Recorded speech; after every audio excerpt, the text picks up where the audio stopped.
Alright, hello. Hello. Sunday stream for the second week in a row. Because last week I streamed on Sunday was for because of Wua, right? So today we're gonna do the same.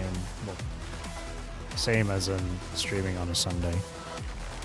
But this time I'm gonna finish through ER16 today. Now, I may sound it, but I'm not actually tired. So.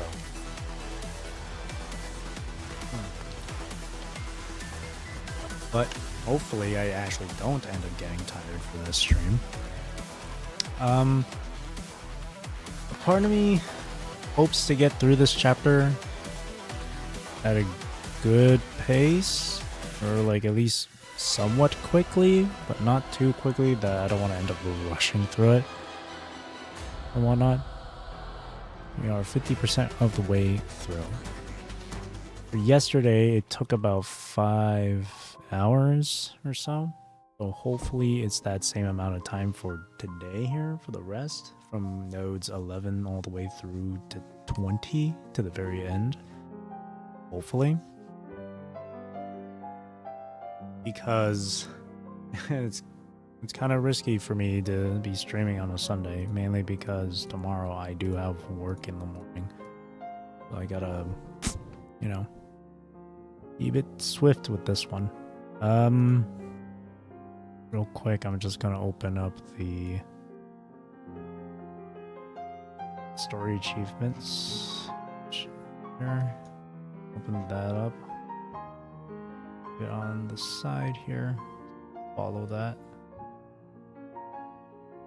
Well, the achievement stuff doesn't happen until the 16th and 18th node. So, alright. Let's go straight into it. Node 11, Against the Current. The ringing of a homecoming long overdue echoes across all of Port Podesta.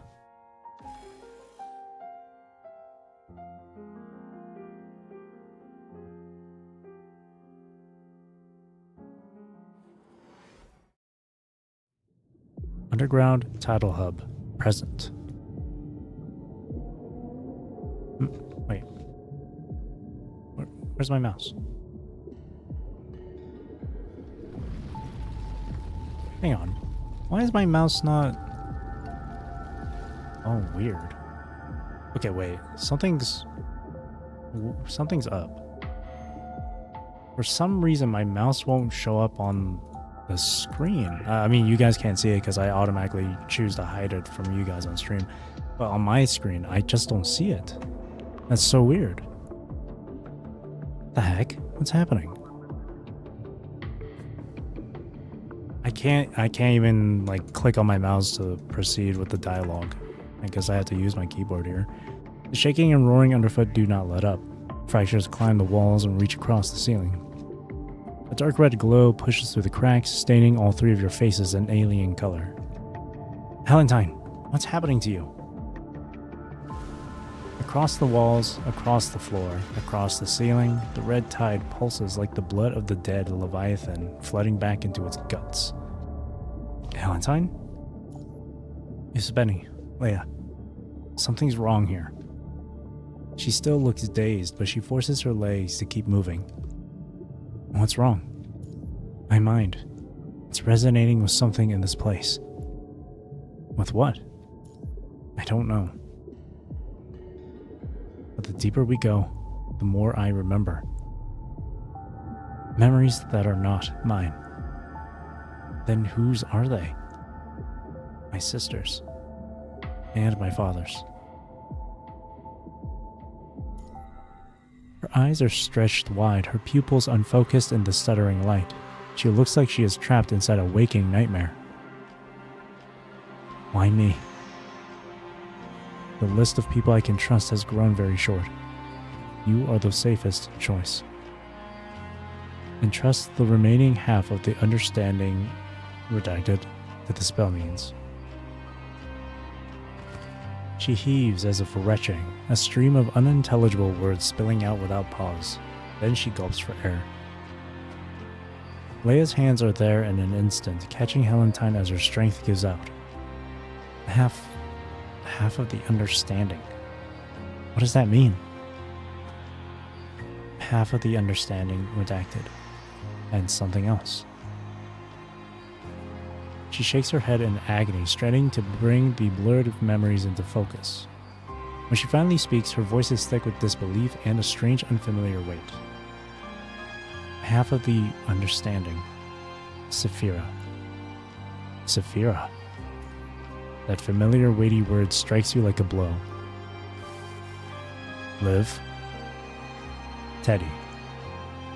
Alpha. And the philo tree of Osea.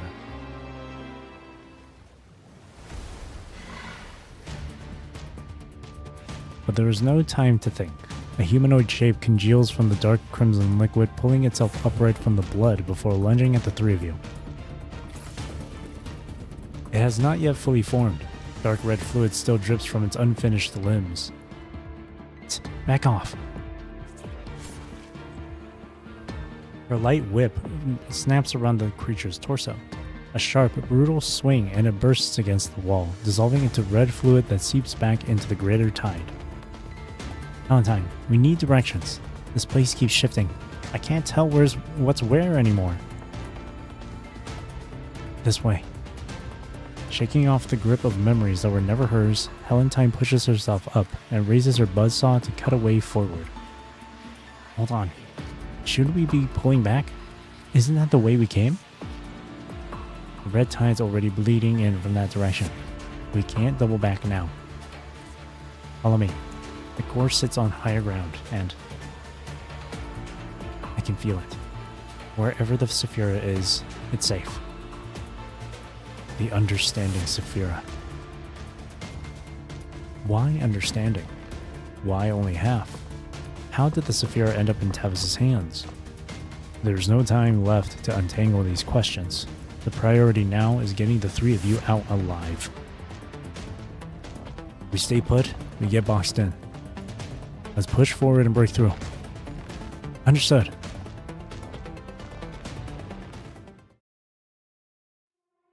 Shielded by the light whip, the spider silk, and the roaring buzzsaw, your group turns and presses deeper into the red tide.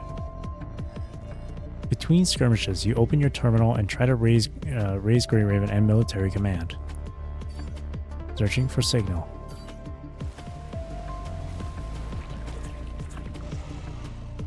A red tide projection lunges from the flank. A thread of spider silk arcs out and drags it into the dark. Establishing channel. Leia's light whip snaps around a newly formed projection. The recoil shudders up her arm. 62%. Progress halted. Helentine's buzzsaw screams, opening a seam through the tide. On the walls, projections melt into one another, a mass of individual terrors becoming a single looming thing. A series of short, ominous clicks followed by nothing but the shriek of static in the earpiece. Comms node unresponsive. Signal's jammed. Tavis? He's got too many diplomatic court officials here today. He won't give Babylonia an opening until he's gotten what he wants. The red tide projections close in from every direction. The walkway narrows with each step. At the front, Helentine's buzzsaw tears through the projections, leaving a trail of dark, jagged light. I've got the rear. Behind them, Leia's whip cracks, and the projections go spinning off into the dark below, one after the next. After another turn. Almost there. A thunderous roar fills the air, and a red tide colossus the size of a building comes crashing toward you. Watch out! Helentine's grip tightens, sudden and fierce, as she hauls you aside. In the next breath, a red flood explodes through the side corridor. Almost at once, light fractures and spills, and from every wall, gleaming streams of data flood the air. They spread like foam, swelling to fill every visible space. Something deeper is at work. The part of Valentine's mind that resonates with this thing is being drawn in. Strengthen mind connection. The instant the anomaly registers, a survival instinct forged in past crises, drives you to rapidly reinforce the mind link with Valentine. A split second later,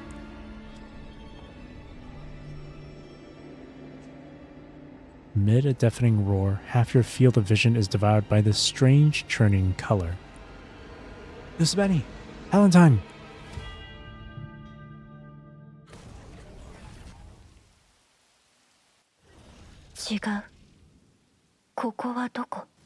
Oh, transition.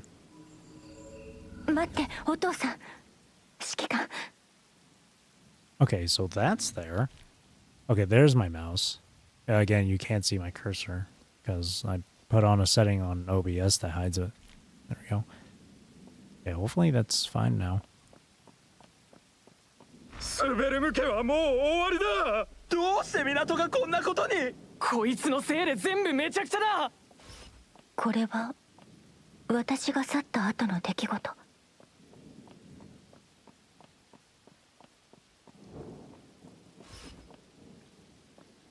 Valentine's weapon is so cool. 港に必要なのは再生だ。お前たちの不満ではない。大丈夫だ。すべてが終わればお前たちにもわかる。すべてを取り戻せるのなら。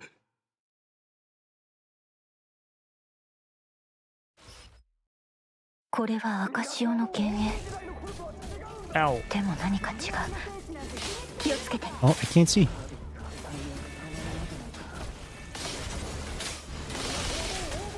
お見送りよ。あなたに最後の沈黙を。Bro, I can't. What the hell is... There was something covering the screen. I couldn't see shit. 無知な魂よ。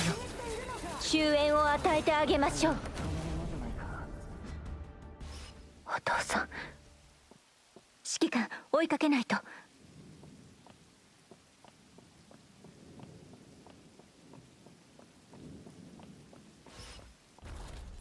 ダメ。ルートを組み直さないと。夫婦。オフェリアも昔一匹飼ってた。Find the lost hoo-hoo. 何か伝えようとしているの。That's Ophelia's little pet. Cute. The little slime 道 ball. がない。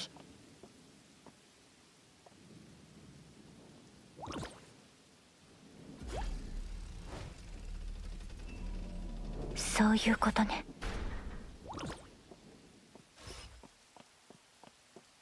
夫婦が消えた。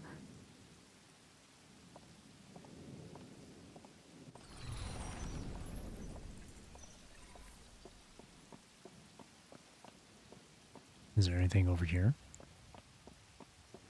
Nope.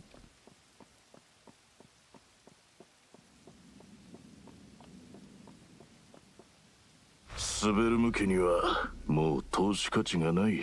タビス、時代は変わったの。あなたの研究にはもう意味がない。今の港に何の価値がある。分かっているのか。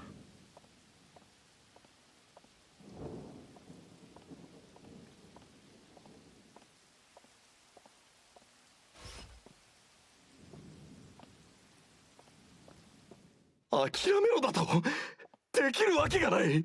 もしこの技術が成功すればこの世界に必要なのは私だ。私なんだ。気をつけて。奴らがまた来る。もういい。あれがお父さんが長年背負ってきたもの。What? Why is the... Whoa, why is it looking like that? What is it doing? Dude, it's... Whenever I press... Oh my god. It's... Okay, what is happening? Why is it going crazy like that? It's just whenever I'm using, like, the orbs, it starts going crazy. What the hell?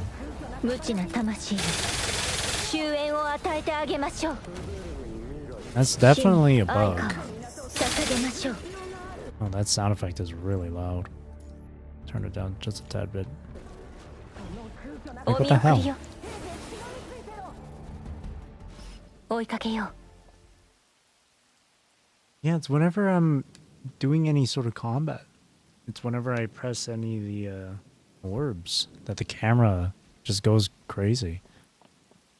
Yeah, that's definitely a bug. お父さんはこの先にいる。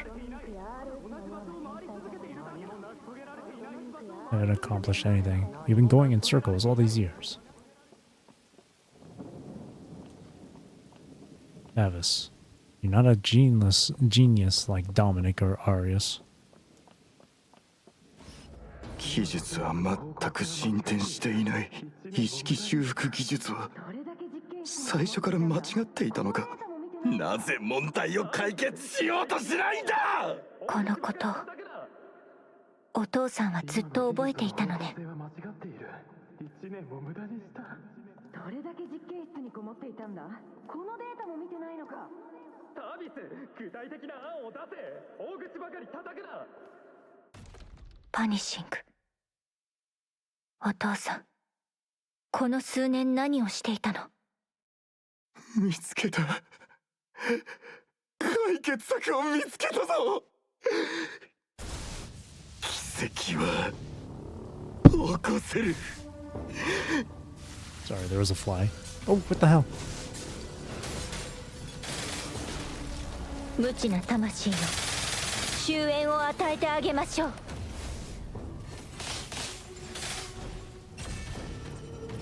What the? He's fighting like Adam Smasher. 通覚モジュールオフにする。 Wait, no, he's actually just fighting like Adam Smasher. 死に愛花を捧げましょう。無知な魂よ、終焉を与えてあげましょう。 やっと追いついたぞ。 What the hell? ドミニク、アレサ。 He actually was just moving around like Adam Smasher. Like the movesets were completely identical too. Underground Tidal Hub, present. Valentine brings her buzzsaw down. The phantom bursts apart in a strange blazing light. In the space of a blink, weightlessness seeps through you, and the turbulent illusion it releases you both back into the waking world. Watch out. Musubeni! The underground current swallows you both in a heartbeat, tumbling you through the dark. Jagged flakes of rusted metal slice shallow cuts across your arms and shoulders. Open fire! Your finger works the trigger without pause. Rounds cut through the rushing water, breaking apart phantoms the moment they rise. Valentine, be careful! Grab on! Her hand closes on your arm, and a spray of silver silk fires from her wrist, biting into the dark vault overhead. Together, you ride out the torrent, suspended one behind the other. What about Leia? Where's Leia? Without warning, another massive projection bursts from the flashing light, dissolving the threads in an instant. The next moment, the world spins into freefall. Sound grows distant. The world trembles. The red figures in view dissolve into shapeless blurs of color. Countless blurs surge toward the two of you once more. Whoosh. A white light whip cuts through the crimson chaos. The whip strikes like a serpent, carving sharp, improbable angles through the air. It coils around the projections, lunging at you, constricting with the force of steel cables until they rupture into broken streams of liquid. Musubeni! Valentine! Far off, through your failing sight, a shape too bright to look at vaults toward you. Then your body drops, caught in the light whip's coil. Darkness swallows your vision.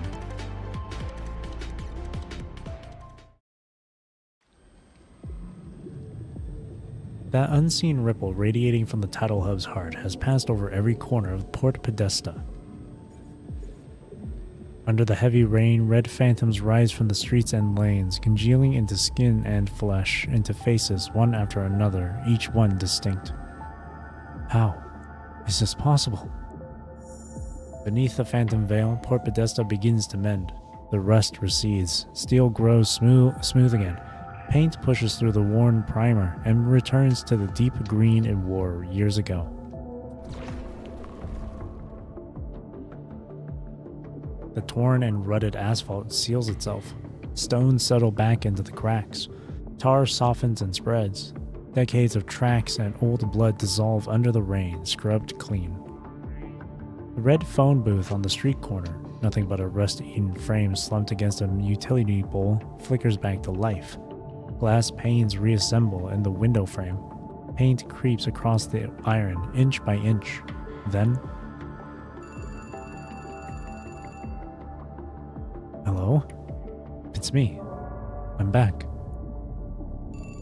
The ringing of a homecoming long overdue echoes across all of Port Podesta.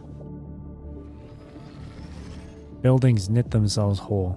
Streets redraw their lines. The whole network of roads rethreads, and bridges that collapsed decades ago push fresh girders from their wounds. Out of the mud and that uncanny light, steps surface one by one. Buildings born in different decades rise together, alive again. The city is steeped in trembling colors, rich with the glow and ache of the golden age. Beyond the rain, an era thought lost is stirring awake.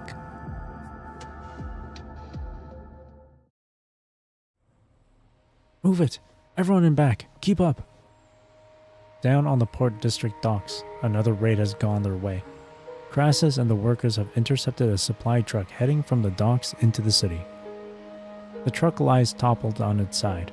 Workers rush to haul the cargo out. What's the holdup, Vic? Get moving! Amid the work, Crassus glances over. Vic and a handful of others are just standing there, with the rain beating down on them. Boss, look. Vic turns to Crassus and points through the veil of rain.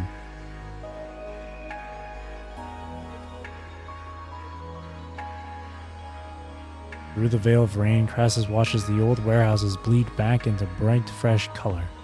The dock workers' club, torn down years ago, slowly pieces itself back together. Strange phantoms stand among it all.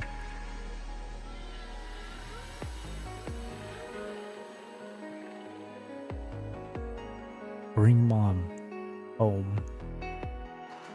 Vic stares, rooted to the spot. The crate slips from his grip and crashes to the ground. Hey, Vic, what are you? Crassus seizes him, but something fierce erupts from Vic's wiry frame. He breaks the grip and strides through the downpour toward the waiting old woman. He opens his mouth to shout Vic's name, but then more of them are moving, a tide of workers rushing toward the phantoms. On the docks, in the alleys, dead mothers, missing husbands, everyone lost in the Atlantic calamity. Across the long years, across the veil of rain, they have all come back. This is impossible. Crassus gazes at the silhouettes holding each other and weeping in the same downpour. An emotion he cannot name rises in his chest. When he sees Vic wrapped in his mother's arms, he is certain this must be some absurd dream. He lifts a hand to slap himself awake. Suddenly, someone takes his hand. Don't, Crassus. The small photo frame he had picked up before slips from his grasp again, but this time Crassus does not rush to retrieve it. A gentle voice, long absent, sounds at his side. He turns, unable to believe what he is hearing. Lorene.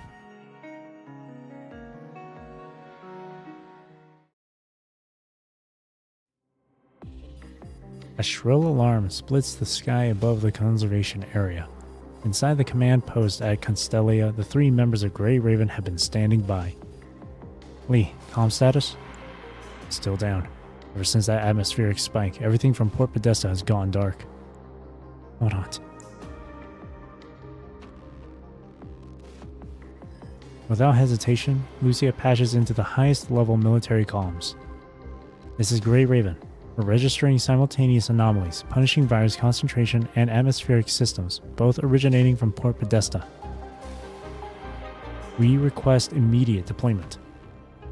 Once Conselia's transport is prepped, we hit cruising altitude, we'll push straight for Port Podesta airspace.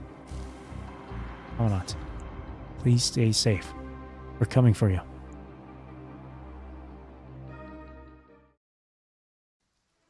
From the heights of the tidal hub, Tavis watches the city below, a place eroded by time. A few stray raindrops fleck the air. Dr. Tavis, is this rain everything you hoped for? At his side, Tavis takes in the changing cityscape. The city is reviving.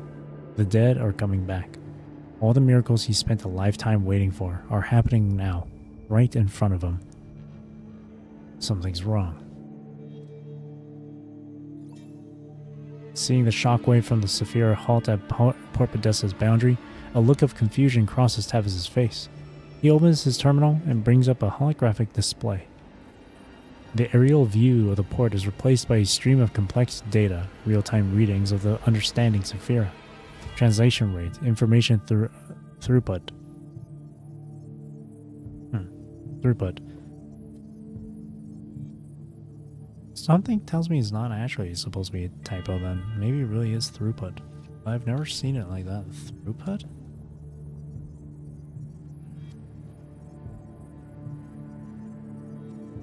Oh wow. Yeah, no, it's not a typo. It's actually a word. I never would have guessed. The amount of something, such as material, data, etc., that passes through something, such as a machine or system. You can compare it to input and output. Oh. Well, the more you learn. Coverage radius, projected diffusion speed. Lithos glances at Tavis, whose attention is entirely absorbed by the screen. Based on the earlier translation rates, this shouldn't be confirmed to Port Podesta. The shockwave should be spreading, reaching the mainland, pulling in data from every populated center in its path, then diffusing across the globe. This miracle was never meant for Port Podesta alone. All those who died in the Atlantic calamity, who fell to the punishing virus, they deserve to be brought back. All of them, equally. Cross-referencing the previous experiment parameters against the current readings, Tavis finally pinpoints the issue. The data of countless dead, translated and extracted from the red tide by the Saphira, is fading at an accelerating rate. Coverage has stopped expanding. The diffusion rate is in steady decline.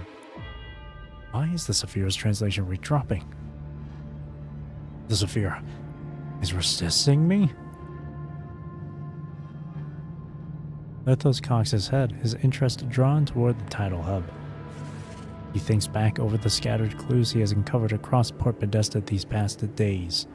All of them seem to point toward a single possibility. Someone has interfered with the Saphira. What? No one else could have gotten close to it. It's only us. The Ascension Network's reach is far greater than you realize, Doctor. There's another agent in Port Podesta?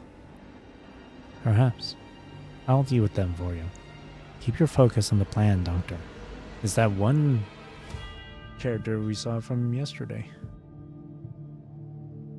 Dude that's like in white robes. I need to figure out what the Saphira is missing so the shockwave can resume its expansion. Problem is much simpler than that, Doctor.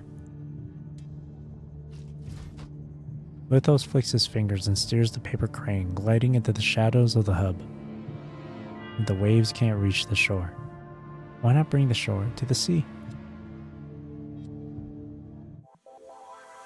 Interesting.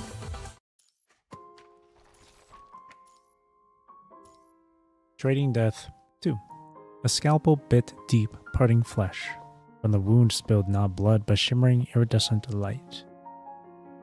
ここ数日オフェリアは出張中。そのせいで彼女の仕事の大半がそのまま私に回ってきた。仕事が増えると機嫌も悪くなる。特に愚痴を言う相手もいない時はなおさら。立て続けの会議、照明は眩しく、水は何度も入れ替えられ、書類が次々とめくられていく。けれど、話している内容はどれも似たようなものばかり。参加している人たちの顔も名前もまだ一致しない。でもみんなは私を知っている。だから私はうなずいて書類をめくり、それらしいことを適当に口にする。理解しているふりをする。自分でも何を言っているのかよくわからないまま。会議はいつも夜まで続く。夜になってようやく昼に積み上がった書類に手をつけられる。ただ、オフェリアの部屋からかすかに聞こえていた音楽がない。それだけで家全体がやけに静かに感じる。デスクに向かって書類を読んでいると、ふと手を止めてしまう。廊下の向こうから流れてくるはずの音を待ってしまう。何かが足りない。どうしても慣れない。結局、自分でレコードをかけた。何を歌っているのかもわからない曲。それでも少し落ち着く。それから、オフェリアがいないとマカロンの減りが早い。機嫌が悪くて食べ過ぎているのかも。それか、補充する人がいないからかもしれない。出張前に6箱も買ってくれていたのに、もう2箱しか残っていない。少し控えるべきか考え始めてる。父は相変わらず帰ってこない。2人ともいないから料理も後片付けも必要ない。そもそもこの体なら人間の習慣に合わせる必要もない。楽になるはずなのに、なぜか少し寂しい。退屈でもある。何かをしていないと落ち着かない。深夜、家で一人きりの時間ができて、ようやく自分の部屋を細かく見直した。部屋は広くない。傍から見れば片付けられているように見える。でも、それは表面だけ。棚を開けたらすぐにわかる。中はひどく散らかっているから。端子の違うケーブルとシルクのリボンが絡まっているし、古いカメラで撮った写真が無造作に入ってる。片方だけのピアスもあった。もう片方は見つからない。写真の多くはファウンスでボランティアをしていた頃の記録。どれも似たようなポーズ。どうして残しているのか自分でもわからない。当時の私はショートヘアだったからリボンは必要なかったはず。だから棚の中でぐちゃぐちゃになっているのは多分オフェリアのためのもの。残りの写真は個人的な思い出。カフェで誕生日を祝った時、アデレーネと大会で表彰された時、卒業の日の集合写真、何枚もある。端が丸くなっているものもあって、触ると少しざらつく。昔に何度も取り出したせいか、長くしまわれていたせいだと思う。スタンプで埋まったファウンスの近くにある店のポイントカード。結局景品には交換してない。それといつのものかわからないティッシュも一つ。ヘレンティンは片付けが得意じゃない。その点は真似したくないかも。家は整っている方がいい。でもアデレーネの学生時代の写真を見て思い出した。こういう夜は彼女に連絡すればいい。そう思って端末を開いた。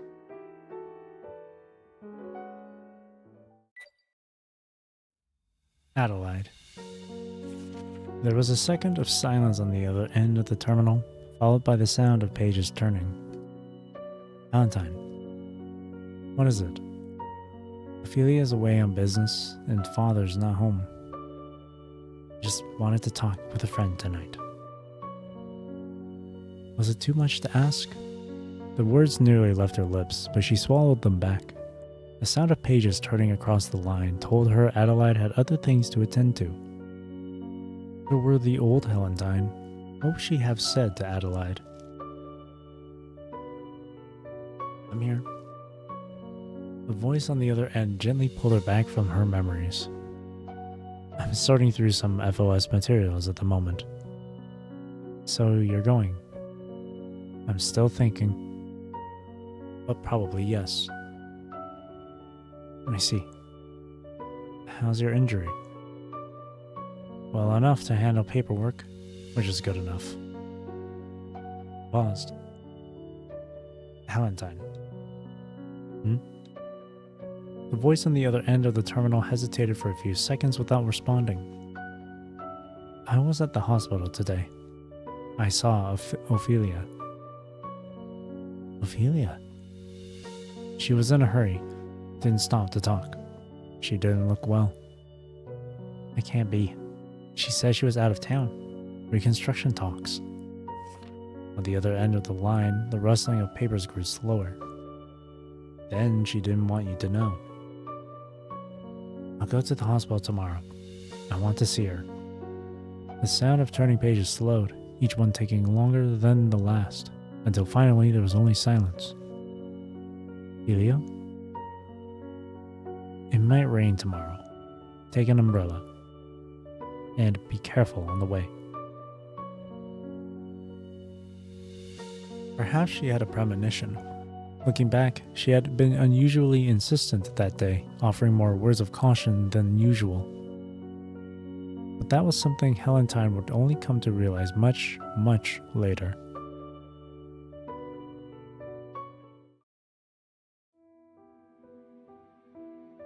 Medical Center, early morning. How long did the double vision last? About 2 hours. A thin, strained smile crossed Ophelia's face. Tavis paged through the examination report, his eyes settling on the spikes that shouldn't have been there. Moved the interface down 3 vertebrae from C7. Tranquilizer gradient at 0.7 suppresses too deep. If you switch to a tiered protocol instead. His fingers drummed rapidly against the desk, unconscious and restless. He was no longer looking at Ophelia. Father. Time. How much time do I have? Father. Tavis raised his head in a daze, his eyes threaded with red. For once his typically neat hair was a mess. You didn't sleep again last night. Ophelia, I'll find a way. Saving her was never just your decision. We made it together. Tavis gave no answer. He simply gazed at his daughter, his face empty. His desk had grown crowded over the last few days, papers stacked high and every blank space filled with his frantic handwriting. He had been hunting for something he could believe in, some solution he could rely on, but he had turned every page, read every study, and still found no way to reassure himself. We leave it in, this proxy calculation device. How long do I have? The unit's activity is climbing too fast. 2 months. Could be even less. Then there's nothing to hesitate over. I've watched you my whole life and seen your every step and every breakthrough. I know what you're capable of. I trust you. Tavis hesitated, his lips parting, then pressing shut. He understood that saying yes meant binding himself to a promise. And the last thing he ever wanted to do was make a promise he might not be able to keep. Is there anything you want to tell me, Ophelia? Anything at all. I don't regret this. Not one bit. I want Helentine to live. A long, healthy life. Tavis fell silent at his daughter's smile. But I want the same for you, Ophelia. The tightness seized his throat. All his life, he had offered conclusions where feelings should have been, plans where others might have pleaded. But standing here now, he realized how pitifully few words he truly had. Go get ready. I'll be with you soon. Ophelia closed the door behind her. Tavis stared blankly at the photograph on his desk. It was taking the day his 2 daughters graduated from FOS. Despite how busy he was with work, he had still made time to be there. In the photo, his 2 daughters wore their FOS military uniforms, their faces still young and bright with smiles as they stood beside him. In the Golden Age, he had believed with absolute certainty that humanity's triumphs would one day overcome every uncertainty, every unknown. And yet, here he was. Arius, this humanity you claim to save, does it include the ones who died this time? Does it include my daughter?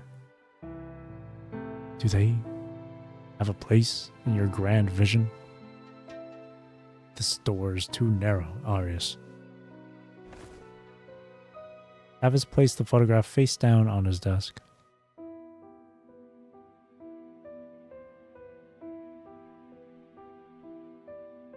Private Operating Room, Port Podesta. Commencing removal of the proxy calculation unit. Scalpel. The instrument was placed in his hand, cold and silver. Above, the surgical lamp burned with a white intensity that erased all shadows and all warmth. The monitor kept its beat, almost cruelly steady. Inside Ophelia's abdomen, the auxiliary processor lay embedded, the unit that linked to the understanding Saphira. Down the length of her back, a spine of iron had been set, bolted from the 7th vertebra downward. Each segment was pinned with rust-colored rivets, driven deep between bone and flesh. Vital signs stable. Severe activity within threshold. Beginning incision. Neural mapping synchronized. First layer separation. The tip of the scalpel met its mark. The cut was steady, deliberate, no faltering in the hand that guided it. On the monitor, the parameters wavered briefly before steadying once more. Fluctuation normal.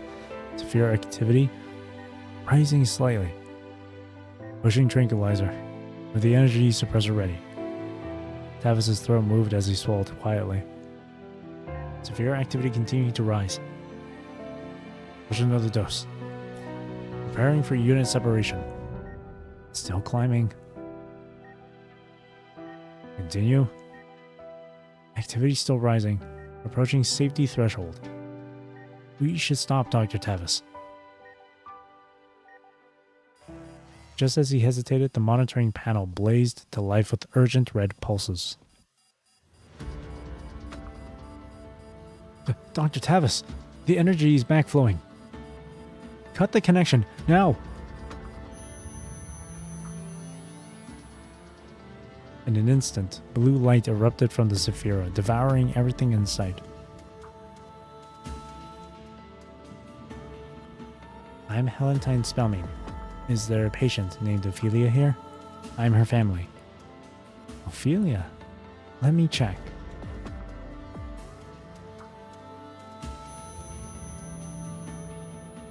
From the corridor's end burst a torrent of blazing blue, rushing forward like a wave.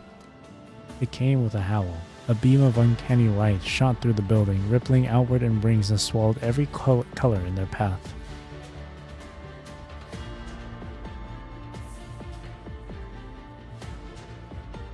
Dock loading zone. Everyone? Not just security, but the whole damn factory? What about the shipment? I'm still not healed up. But boss, over there! Shouts broke loose across the docks. Crassus seized his terminal and moved to the window.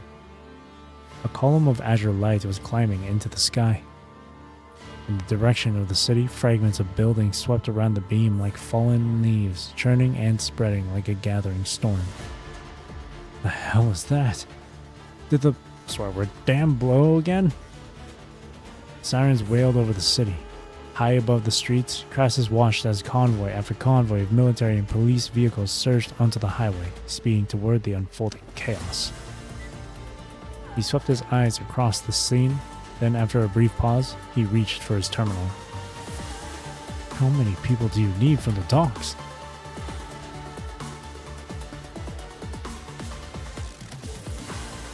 At the disaster's core, under the beam's blue glow, motion simply stopped. The living were suspended in an instant that stretched toward eternity. Then came the cracks slashing across the hospital walls. Around the frozen crowd, the blue light began crystallizing one bubble after another. They gleamed with strange colors. Inside each one, another world flickered, dissolving and reforming in endless succession. They coiled together in a spiral, these iridescent bubbles, spinning into a labyrinth of fractured, overlapping realities. What? How did I? She stretched her fingers wide. The numbness of surgery was gone as if it had never been. In the shimmering bubbles, ribbons of blue light unfurled and spiraled around her in a slow, ghostly dance. A sinister voice called out to her. Eat them. It's all yours. This is your feast, world. She caught Ophelia's wrist and laced their fingers together, then stretched her hand into the drifting light.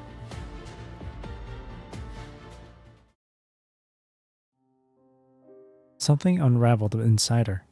Her mind scattered into 1,000 threads, each one finer than thought, weaving outward along hidden veins in all directions. And then came darkness, and an absolute, unbroken silence. Where am I? To make you understand yourself, we must return to where the shadow was first born. The lights came on, and with them the sound of a man weeping, his cries filling the room. Ophelia could still recall her mother's hollow features lying there in the hospital bed. Tavis, come closer.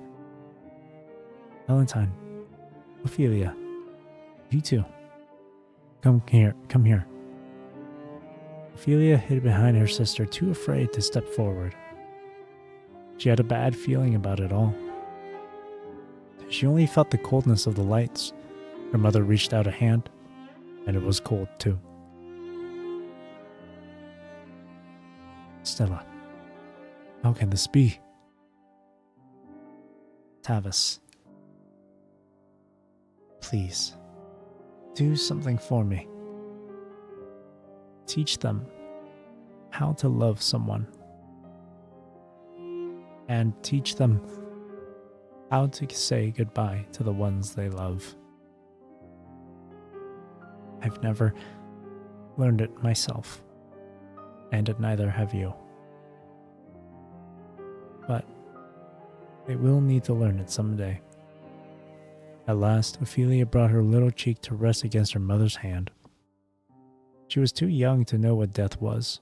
She couldn't understand why the room was full of tears. She just felt that when her mother was sick and everyone was crying, this must be the right thing to do. I've never seen father like this. So broken. It was the first time and the last. That helplessness planted itself inside him, like a seed taking root in the dampest corner of his heart.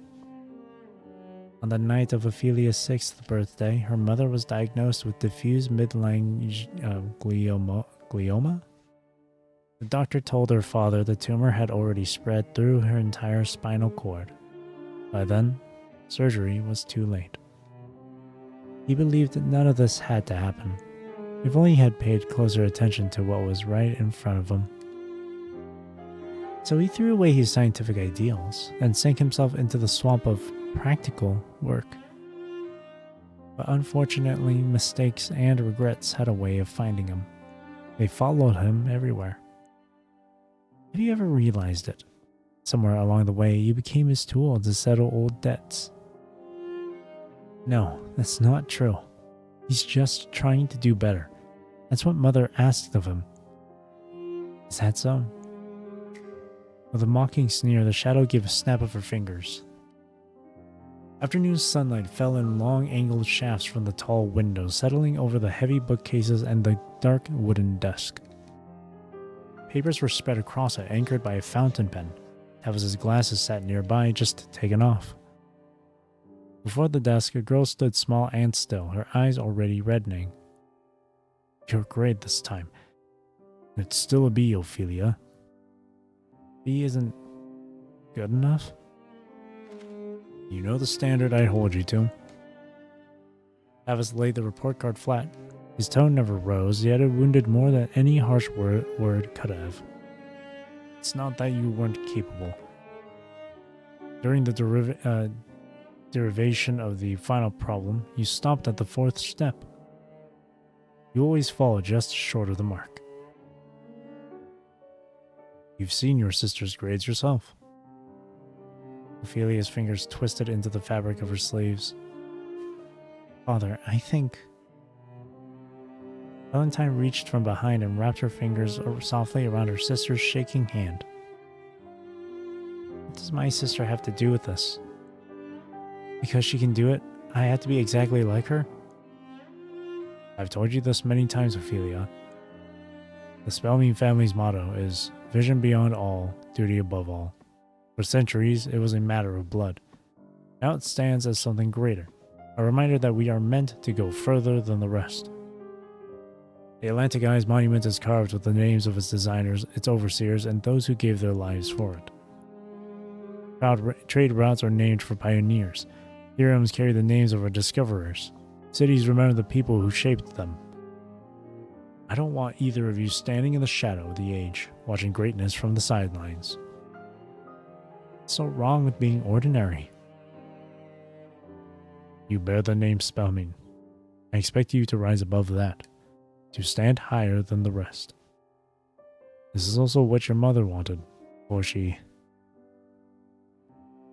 Then let the world remember Helentine's name. Just remember hers and leave me alone for the rest of my life. She tore her hand from Helentine's grip and fled the study. The door slammed shut with a heavy, resonant thud. Then everything went quiet. Only the clock on the wall kept on, unhurried, as if nothing had happened at all. Father. He let out a soft sigh. Let her go. Still his daughter. Would never be this fragile. The room dimmed, the lights receding into a low gloom. In the center, the shadow and her master stood together again.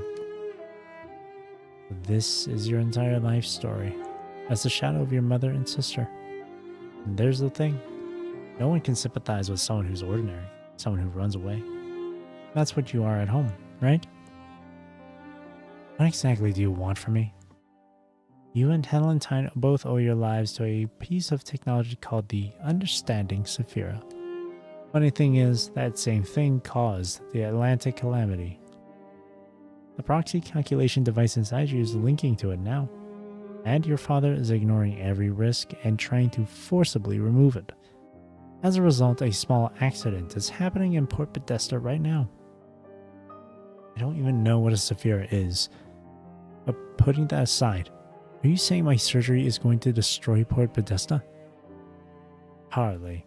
The device inside you is just a pale copy. At most, it'll cost those people their lives. The wave of her hand, the window filled with the image of the ruined medical center. Bodies drifted among the debris, held aloft by tendrils of blue foam that reached out like umbilical cords, wrapping tight around their limbs. The device is inside us. Let the accident run its course, and you'll have the happiness you've always longed for. Spare me the theatrics. I don't need anyone to hand me my happiness. Ophelia reached toward the shadow, but the space between her feet warped and stretched like a kaleidoscope. You of all people should understand me. Just look.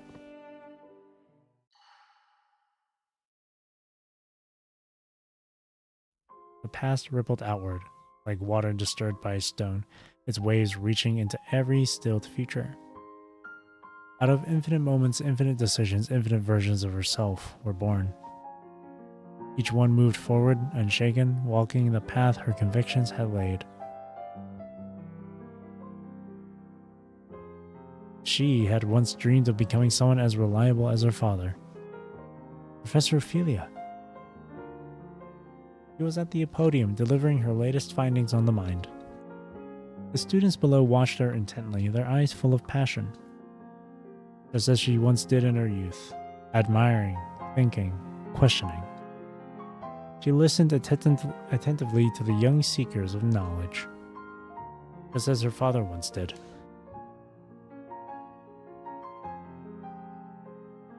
She had once wanted to stay at FOS. When applying nanomaterials to vacuum insulation panels, you must consider the fresh faces before her were full of dreams for the future, just as she and her sister had been. Isn't this what you wanted? No. Whoever I might have become, I would never let you do this. Is that really true? Her fingers nearly touched that other version of herself.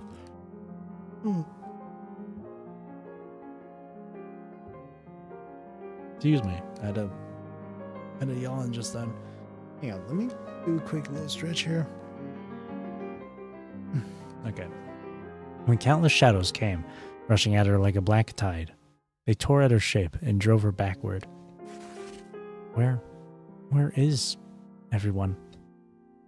Dad? Valentine. Wandering shadows seized her. Please, just answer me. No. Shadows from the sea of blood seized her. I could have saved Cassie back then, and talked you out of it. Would things be different now? Shadows of reality seized her. Like brambles of light, the blue tendrils wrapped around her, ripping into skin and muscle with searing, unbearable pain. Your mind's a mess anyway. Might as well give it to me. Get away. From me. She thrashed her arm, but the thorns of light carved away a strip of flesh. Before she could recover, two more blue tendrils swept in and lashed her down harder. At least, I'd be more honest about who I am. The blue tendrils kept coming, winding tighter and tighter. Ophelia gasped for air as her sight dimmed at the edges. Then, through a sliver of vanishing light, she saw another figure, crashing and straining just like her, throwing herself forward with everything she had. Ophelia! Time stood still. The construct she knew well shattered through every barrier in its path and stretched a hand toward her, down where she was sinking into the deep. Ophelia! Ophelia!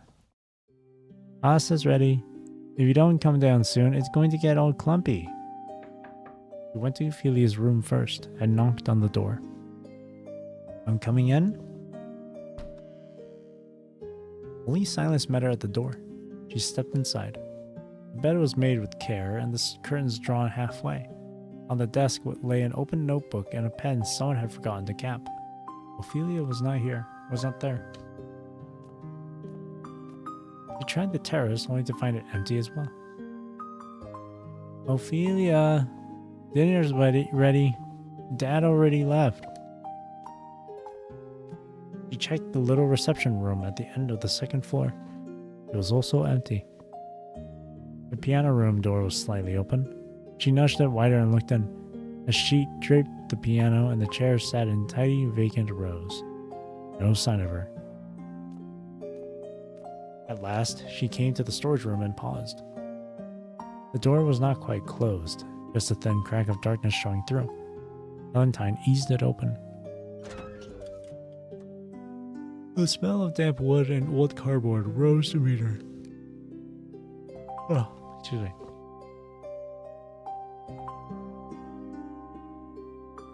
The storage room was crowded with forgotten things. Dress boxes, discarded decorations, odds and ends left to gather dust. Light fell from a high window, catching the slow drift of dust motes in the air. Behind the pile of boxes, just as she had suspected, was Ophelia. She had made herself very small. Her head was buried in her arms and her shoulders shook in uneven silent waves. The red ribbon in her hair had slipped halfway loose, hanging beside her neck like a dying flame.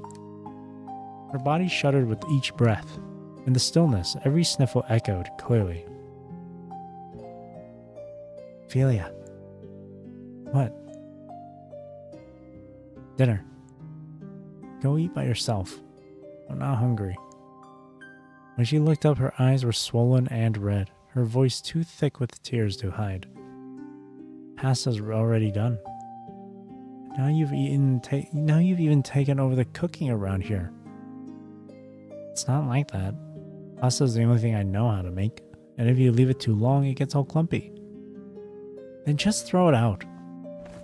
She hid her face in her arms again, and when she spoke, the words were thick and prickly, as if she were determined to sound ungrateful. Slowly, Valentine lowered herself to a crouch before her. If I hadn't come looking for you, would you have stayed here all day? What do you care? Not like anyone cares about me anyway. I do. I'll feel worried. What's there to worry about? You don't even know what I'm feeling. You're perfect at everything. Just go eat by yourself. Go talk to Dad about your perfect grades by yourself. I'm not as great as you think I am. You always say that. Ophelia looked up. The tears came faster now. Why? Why are you so good at everything? Why am I always just a little bit behind? I've been working really hard too. Why does everyone always compare me to you? Do you have any idea how much I hate that? This is as far as I can go. What else am I supposed to do? Amelia. I thought if I took on more, we wouldn't have to carry so much. If you do everything for me, then what's left? You took it all. I'm the one with nothing left. You can handle everything just fine on your own. It's not what you think, Ophelia. Like things with Dad and things around the house. I figured you wouldn't enjoy all that boring stuff, so I wanted to handle more of it. It's really the only thing I'm any good at. All I can do is try to get things done as well as I can and not cause anyone more trouble. The sound of Ophelia's sobs went on, filling the quiet room. But the more I tried to help, the worse you seemed to feel. I don't really understand why. Honestly, I don't like dealing with all that stuff either. You're lying. Stop crying, okay? Here, take a tissue. Wipe your eyes. Valentine handed her the tissue. I don't like how Dad's been either. And I don't like everything that's going on at home. And I'm not good at everything. Your cooking's way better than mine for one. What Dad thinks is good or bad, it doesn't really mean anything. There are so many good people out in the world besides him. Dad always praises you. Other people can praise you too, because in our class, all love the snacks you make, don't they? There are tens of thousands of people in this world. You have to believe someone out there will appreciate you, like you, understand you, respect you, and want to spend their life with you. But where are they? I'm one of them, and I'm right here with you. Valentine? Valentine reached out and softly dried the tears from her sister's cheek. You don't need everyone's approval. You just need to be yourself. I keep trying to prove myself, trying to show everyone, show Dad, that I'm worth something, but I can never seem to find my way. Then, let's make a promise. A promise? Yeah, we promise that no matter where you go, Ophelia, I will find you, and I will keep you safe. I don't want you just staying by my side. You're so talented. You should be out there protecting everyone. Alright then, I'll protect you, Ophelia, and everyone else too. Is that our promise? Yeah, that's our promise. So no more tears, okay? Ophelia understood then that this was the vow Valentine would carry with her to the very end. Of course I do. I made a promise, didn't I? I said I'd protect all of you. I'm sorry, Ophelia. There are still people who need me. This is something I have to do. Ophelia. What a pain. Inside that dim blue void, Valentine could barely move. Thin strands pulled at her from every direction, and chunks of wreckage hammered against her, draining what little strength she had. I destroy that device. I can save everyone, right? With a violent surge, she tore loose from the bindings and seized the scalpel off the table. Then open your eyes and watch. What I want was never some weepy little trip down memory lane. What are you doing? Stop it! I've never wanted anything but to be better than the person I was before. The scalpel bit deep, parting flesh. From the wound spilled not blood but shimmering, iridescent light.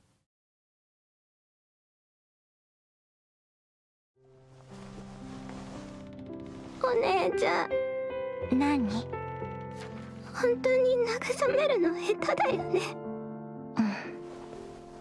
でもこの世界にはたくさんの人がいる。絶対にあなたを受け入れて愛してくれる人がいるから。だからね、オフェリア。あなたを愛している人のことをちゃんと大切にして。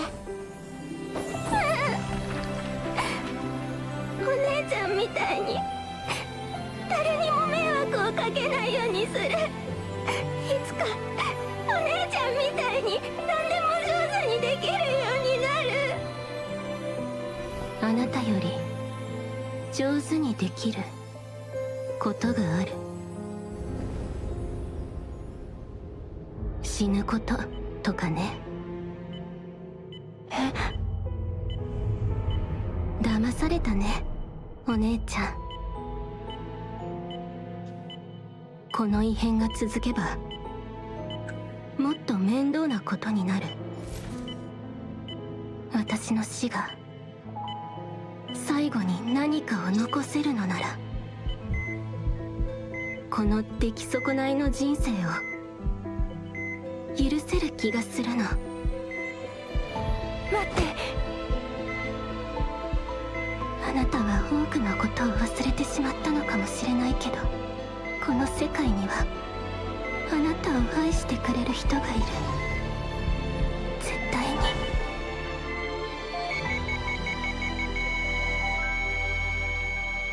やだ、オフェリア、やめて。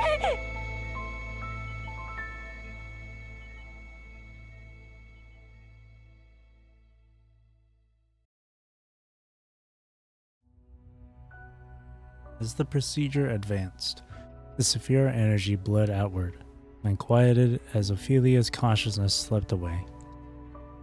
Whether the disturbance itself had been weak, or the suppressor had simply functioned as intended, the outcome was the same. No large-scale catastrophe followed. Parts of the medical center were compromised, but the damage was nothing like what had been seen in the Atlantic calamity. The entire event lasted 16 minutes. Its radius stretched 10 kilometers from the medical center. Those within that radius recalled it only as a dream, a strange one that made it impossible to describe with any clarity.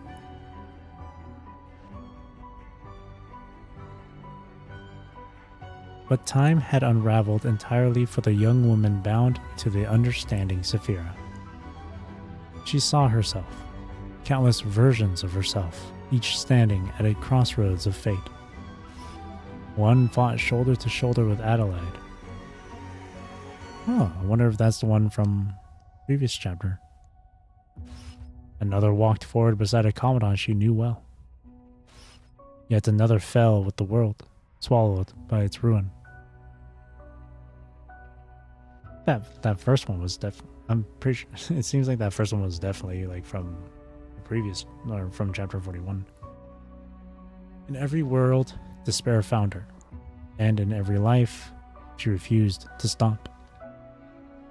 Perhaps all of ourselves understood the same truth. The world could not be saved by one or two hands alone. But still, she believed that every person had something irreplaceable to give. She and her sister had always shared this conviction. Out of infinite chance, the actions born from that shared conviction became the only inevitability she could grasp.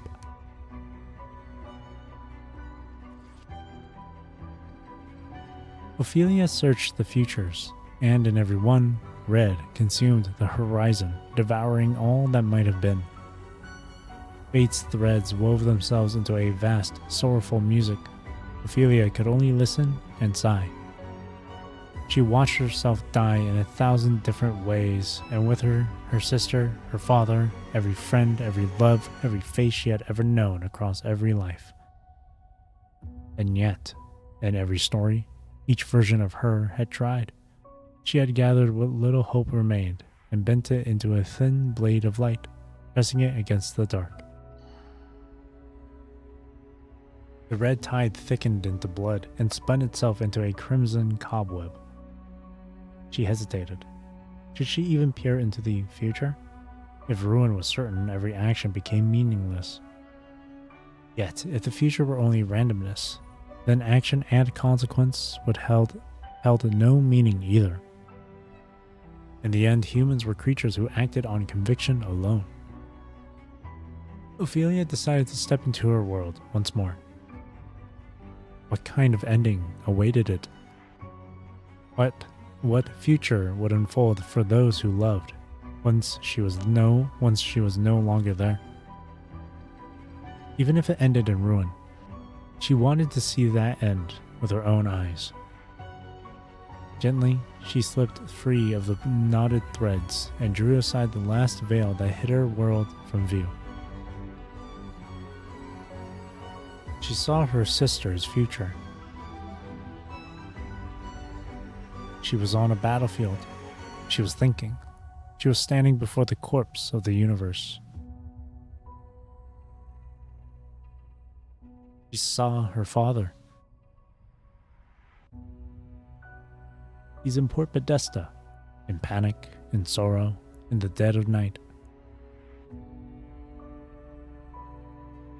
She saw Port Podesta. It was bleak, silent, and decrepit. And at the end of every thread, a nameless red thing lay coiled, waiting. It pulled her mind into the deep. A hand. A hand woven from crimson nerve fibers and heterocrystal clutters reached out from the red tide and gently rested atop her head. Then everything began collapsing. The bizarre and flickering visions drew inward, spiraling toward a single point. A whale named Port Podesta, the sycamore trees of FOS, her sister's silhouette, her father's reports. All of it was pulled inward, crushed together, and fused, until they hardened into something small and strange, something she did not recognize. A Saphira. And beside it stood a construct who was familiar as a heartbeat. though they had never once met. Lucia, are you here to take my misery? You've already seen how it ends for you, haven't you? I have, but I think it's a good ending. Even knowing you'll face death and endure the long wait. I saw it. Far in the future, we'll meet again. In some new way, but we will. Oh, really? I wonder if she'll come back as like a construct. And if that's the case, maybe she'll become playable. But we have no way of knowing. With my sister, with you, or with that redacted Raven redacted Mendant. It'll take time, whether it's inside my sister's consciousness or inside the Saphira. Every ending comes at a cost. I know. Let me bear my own, and let me carry some for you too, Lucia. It's all I can do. I'll wait for that day inside her consciousness, and when it comes, let's sit down and really talk. In that future we both want. You redacted tree redacted. Redacted every world, redacted. Choose, redacted. Ophelia took in every word. Really? Because I didn't. More than half of it was redacted. It was an invitation, an inquiry, and also a soft, distant sympathy that seemed to travel across impossible distances to reach her. Ophelia's eyes lit up for a moment. Thank you for coming to tell me this, Lucia. Ophelia looked back. Countless versions of herself smiled even in death, gazing up at the multitude of stars as if the truth of all things were written at the edge of the universe.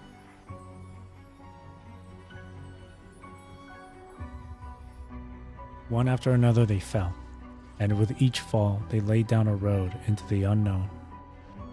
1,000 choices flashed through her mind, but the answer had already formed inside her, not long ago.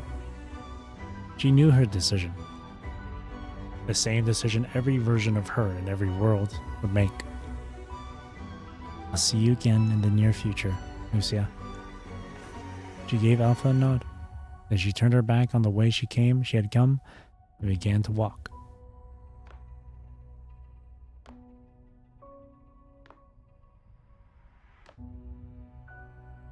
Through the rain of Port Podesta, across the grounds of FOS, past the figure of her father, beyond the skull of the whale. The world's weight did not burden her steps. That weight would be borne aloft by the rising song of every living soul. She had made her choice. Whoa! The door creaked open, its groan joining the chorus of fate. And in that endless music, Ophelia believed her life could change something. Just like her sister. This was her only chance. If, at the end of her life, she could change something for herself, for life, for the world, for the universe. Even if it was just a gear turning one notch forward. Even if time erased her name from memory. Even if the rain fell again tomorrow. I have to go now, Lucia. Are you going to say goodbye? Yeah, a proper one this time. Once again, the words her mother had spoken long ago returned to Ophelia. And teach them how to say goodbye to the ones they love.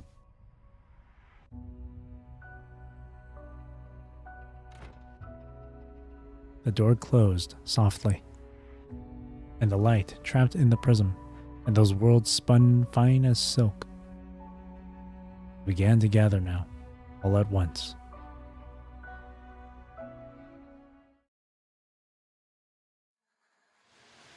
Every vision streamed toward a single point, like innumerable rivers surrendering to the same vast sea. The young woman chose to take up the weight of the future. What might have been, she entrusted to the living, though her name would soon be lost to breath and memory. Her goodbye she pressed into that single moment, though the future would carry no trace of her voice. Her regrets she let fall behind her, though the world of understanding might never understand her. And then she walked forward through the door.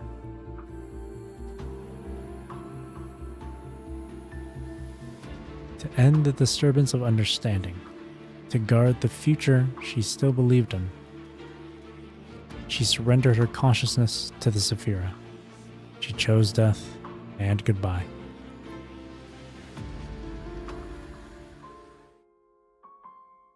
Dang. Josephilia then, huh? Oh, look at these images though. 13, 15, 14, 16. The puppeteer, Corpodesta laden with red tide, advances toward the land, a calamity prayed into being by countless voices. Take a drink here.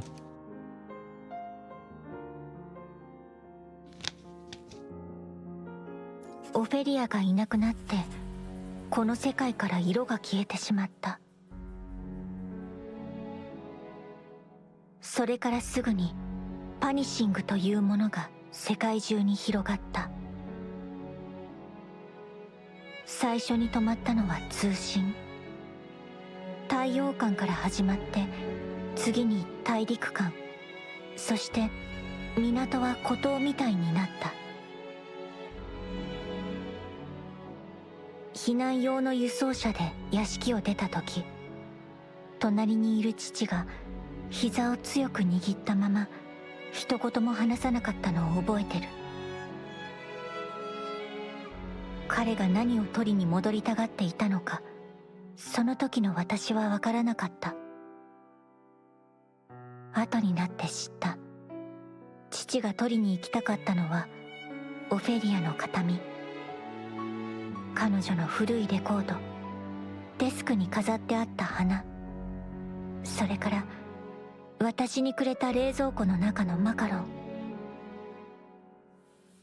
でもあの夜、パニッシングは誰にも何一つ持ち出すことを許さなかった。世界政府から派遣された救援隊に守られて、私たちは郊外のシェルターへ移動した。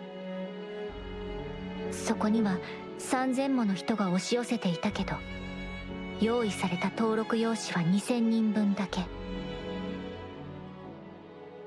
子供を抱える人、負傷者を運ぶ人、ただ座り込み状況を理解できずに唖然としている人。あの冬があんなに長く続くなんて誰も思っていなかった。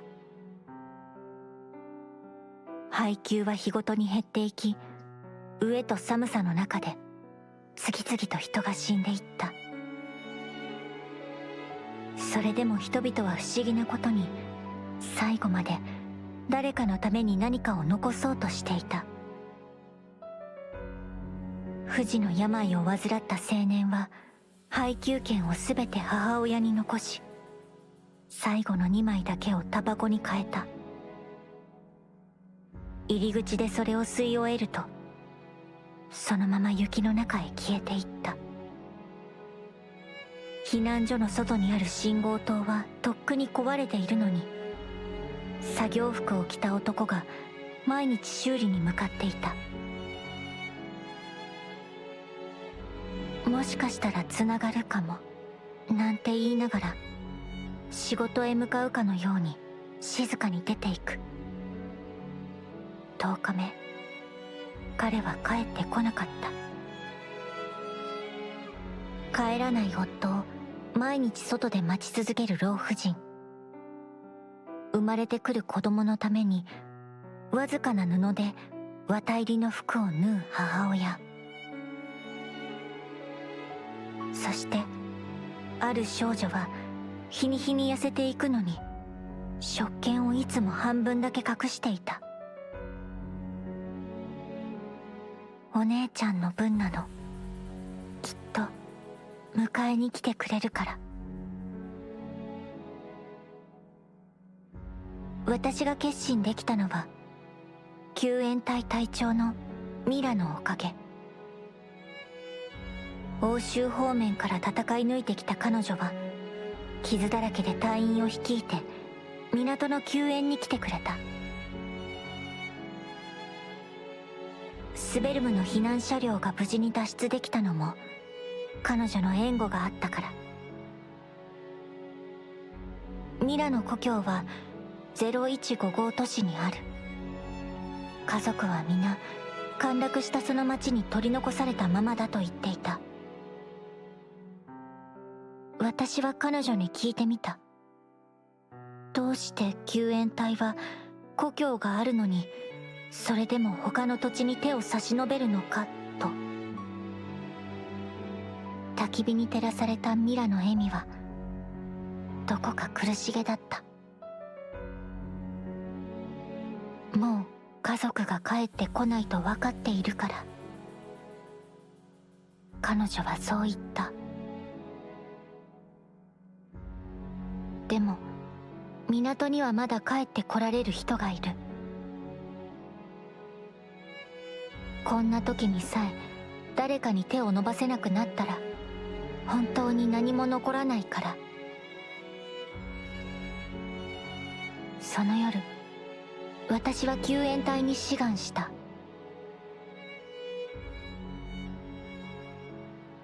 救援隊は港の組織ではない。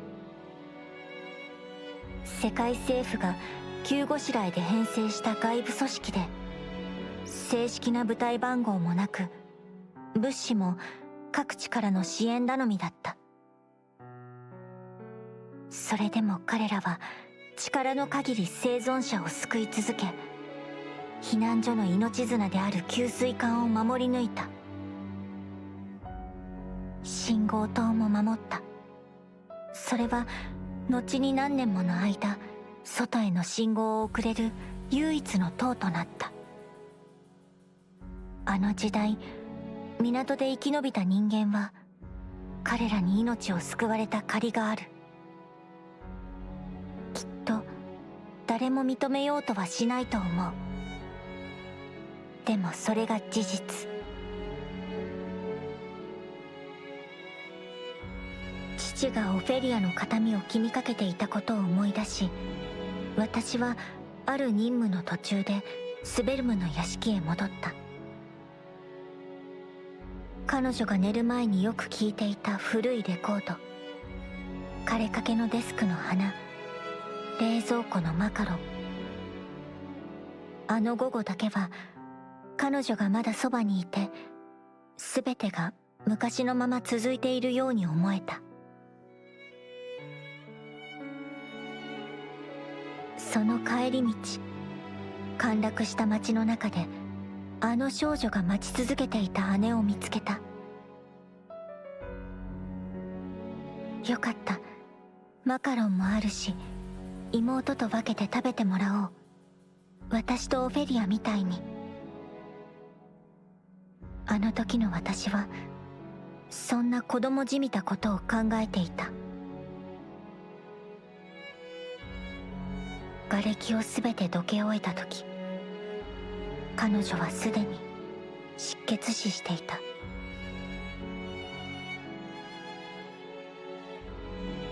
救助を求める人は増えていくのに、帰ってこられる人は減っていく。当時では珍しい構造体だった私だけがいつも運よく生き残っていた。いつからか思い出せなくなっていた。誰が先に死んで誰が後だったのか、誰を救えなくて誰の最後に立ち会えなかったのか。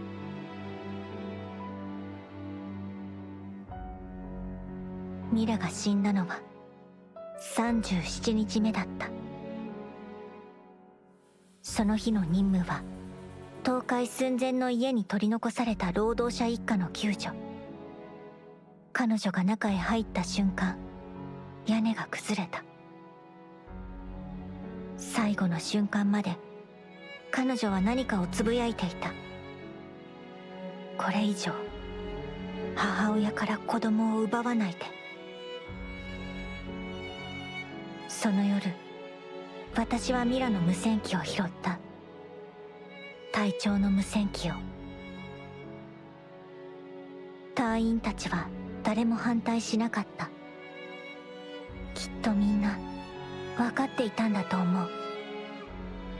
最後まで立っていられるのは構造体の私だけだと。生き残った者だけが背負う呪いに耐えられるのも私だけだと。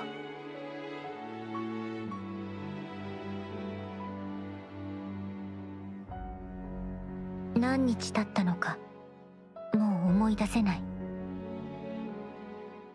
冷たい雨の夜、父がどこからか手に入れた浄化灯のフィルターを持って港へ戻ってきた。港の防衛線はそのフィルターを中心にようやく立て直され始めた。後になって知ったことだけど、その頃の父はいろんな人と接触していたみたい。昔なら関わることさえ拒んでいた相手たちと。若い頃に汚いと蔑んでいたクロノの人間、亡命した旧家の人間、そしてどの勢力にも属さない仲介人たち。父はスベルムの航路図を薬と交換し、大切にしていた研究資産を物資輸送の情報と引き換えに差し出していた。そして秘密裏にそれらを手に入れていた。私は彼を止められなかった。止めてはいけなかった。少なくともあの頃の私には人を生かすための行為を否定する資格なんてなかった。父は指揮室で何日も眠らず計算を続けていた。港の備蓄があとどれだけ持つのか、そればかりを。港を生かすために父は少しずつ壊れていった。時には手段を選ばなくなるほどに。それに気づいたのはずっと後になってからだった。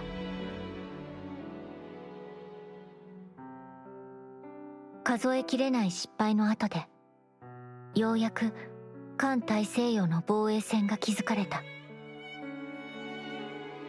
生きるために物資は管理され、食料も計算して使われる。人々の暮らしは大きく変わった。今の港はほとんどが哀悼と悲しみの上に成り立っている。誰もがどうすればいいかわからない。未来がどこへ向かうのかもわからない。ただかつての時代の名残にすがってかろうじて生き延びている。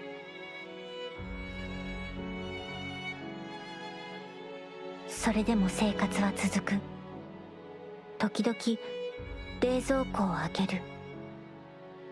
以前はそこにあったマカロンはもう一つも残っていない。心の中が空っぽに感じる。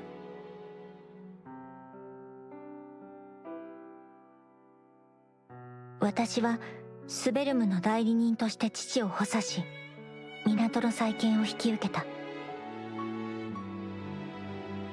私にも終わらない仕事がある。港の再建、食料配給、水道や電気の管理。商業は止まり、設備は壊れ、水を浄化することさえ困難になっていた。港の備蓄は多くない。建材も食料も人数を数えて分配量を決めなければならないほど逼迫していた。オフェリアがいない夜は音楽がない。その静けさにどうしても慣れなくて、いつもラジオをつけたまま仕事をしている。流れてくるのは世界各地で人類が敗れている同じような報告ばかり。だから考え始めた、これからのことを。もし昔のヘレンティンならこの状況で何を選ぶだろう。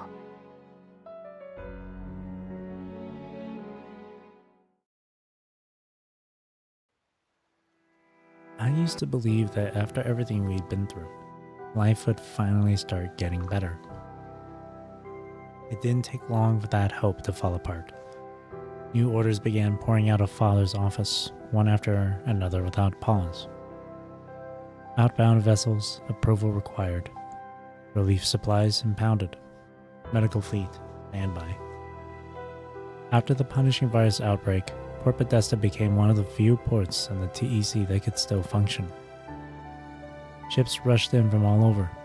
Passing through Port Podesta, they were meant to head for the front lines deeper in the TEC. My father held them all at the docks. First to sense something was wrong were a few of the old dispatchers at the port.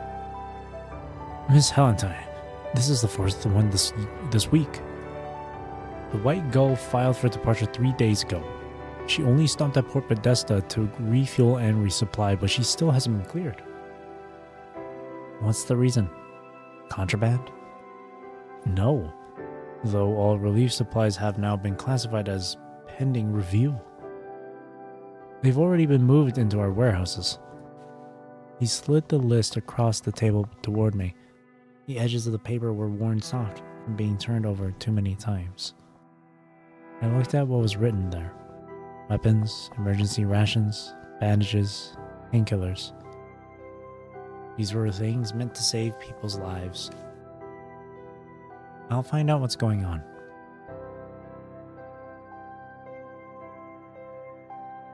The next day, during the handover, Father was sitting at the other end of the table.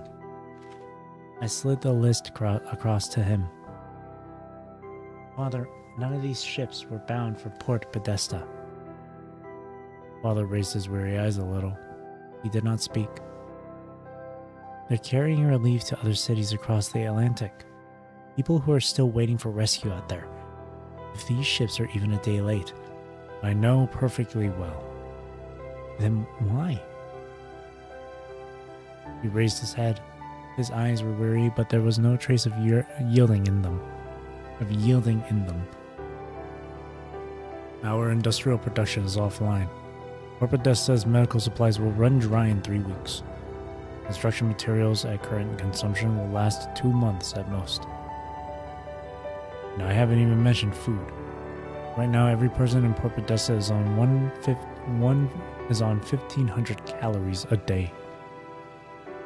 Do you understand where this is heading?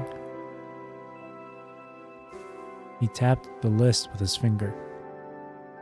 These ships pass through Port Podesta. We have the authority to inspect, audit, and requisition. It's always been the rule. But none of this belongs to Port Podesta. They're meant to save other people's lives. Rescue teams are depending on them. How can you justify this? Our own production will be back online soon. Where are these other people? Drowning in the punishing virus. Buried in rubble we will never lay eyes on. People are dying everywhere, Helentine. Morality is a luxury we don't have in wartime. They need Port Podesta, not the other way around. Understand what the leverage is. Avis lets out a sigh. Rather than watch the entire TEC collapse, I choose to protect the lives we still can. Port Podesta's safety has already been confirmed. These rescue teams came together on their own. They're not here for politics, they just want to help. The other places are running out of time. I've worked alongside rescue teams before. I understand what drives them. You saw what Port Podesta was like back then. And Port Podesta is running out of time too. Has anyone stopped to consider what we need? I understand you want to save everyone in front of you, but it isn't possible. The punishing virus is spreading across the water. Those ships won't get far before they're destroyed. It's suicide and a waste of resources. If we refuse to let even one ship through today, no one will ever trust Port Podesta again. Trust is a problem for another day. Trust is a luxury. Survival is the only necessity. On the brink of extinction, diplomacy and reputation are worth noting. He pinned the list down with 2 fingers and slid it back across the desk to me. This discussion is over. Next thing to go over. I didn't argue further. He was already convinced his decision was the right one. It was the first time I'd wanted to do something as myself. The first time I realized that Tavis and I weren't walking the same path.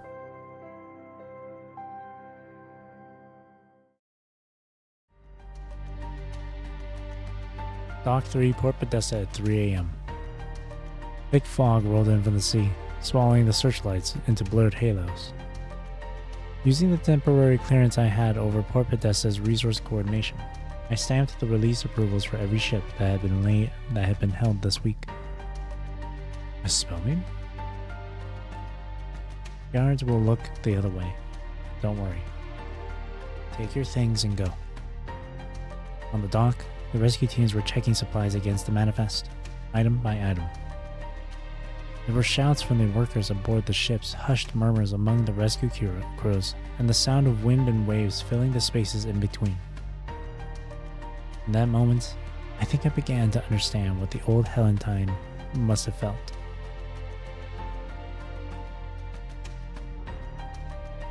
The White Gull, the Flame, and the other ships that had been held at the docks all raised their flags for departure. Miss Spellman, inventory is complete. The last of the filters and bandages are loaded onto the White Gull. Are you really going with us? Made up my mind. I'm just doing what I can.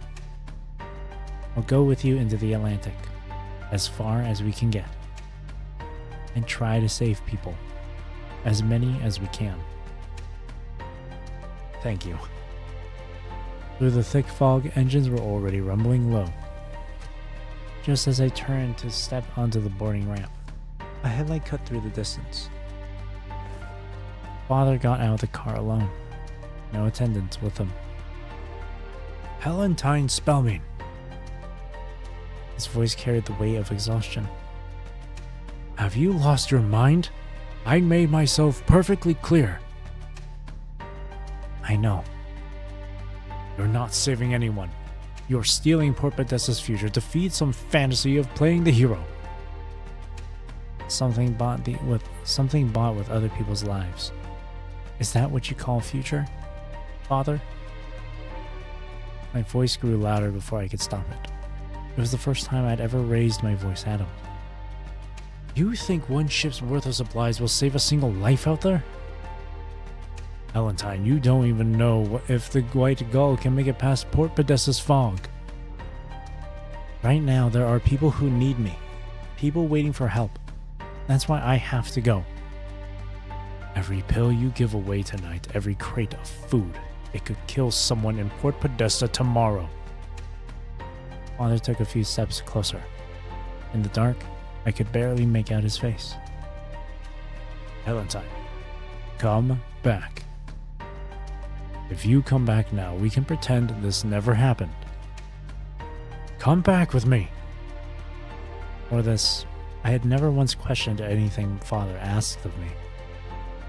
But this time, I chose to stand here in the cold sea wind. Father, the ship is ready to sail. You are leaving with them? At a time like this, you're abandoning Port Podesta? A trace of scorn showed in Father's tone. The port is falling apart, and you, a Spellman. It will be fine. Port Podesta has you, Father. Vision beyond all, duty above all. I will offer my hand to anyone in need. That's the simplest lesson Port Podesta and FOS ever taught me. FOS? Father paused for a moment and laughed. You dare talk about FOS? You're not Helentine. You're not her at all. The old Helentine listened to her father. She would never spout this nonsense, these delusions. This is my decision. That's what I, Helentine Spellme, want to do. Father opened his mouth. No words came. I turned away and stepped onto the White Gull's gangplank. It swayed gently under my feet. I didn't look back. Set sail.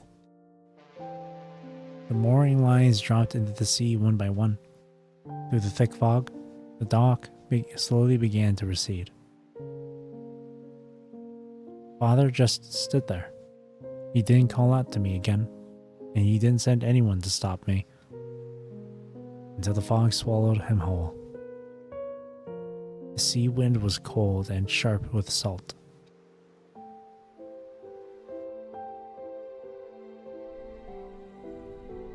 Your heavy consciousness surges through the young woman's memories. The last images before the mind connection broke still cling to your vision. The red tide, the crumbling streets, Leia's light whip cutting through, and Helentine, her face turned back, just before the crimson light swallowed her whole. Your nerves burn. Her Podesta, on the punishing virus. Father's plan.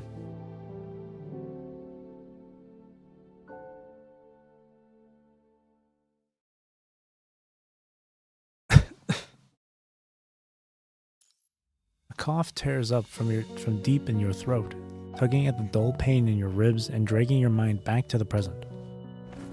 Imperial Commandant! Oh, thank goodness, you're okay. The familiar girl leans over the bedside, her face caught between relief and lingering alarm.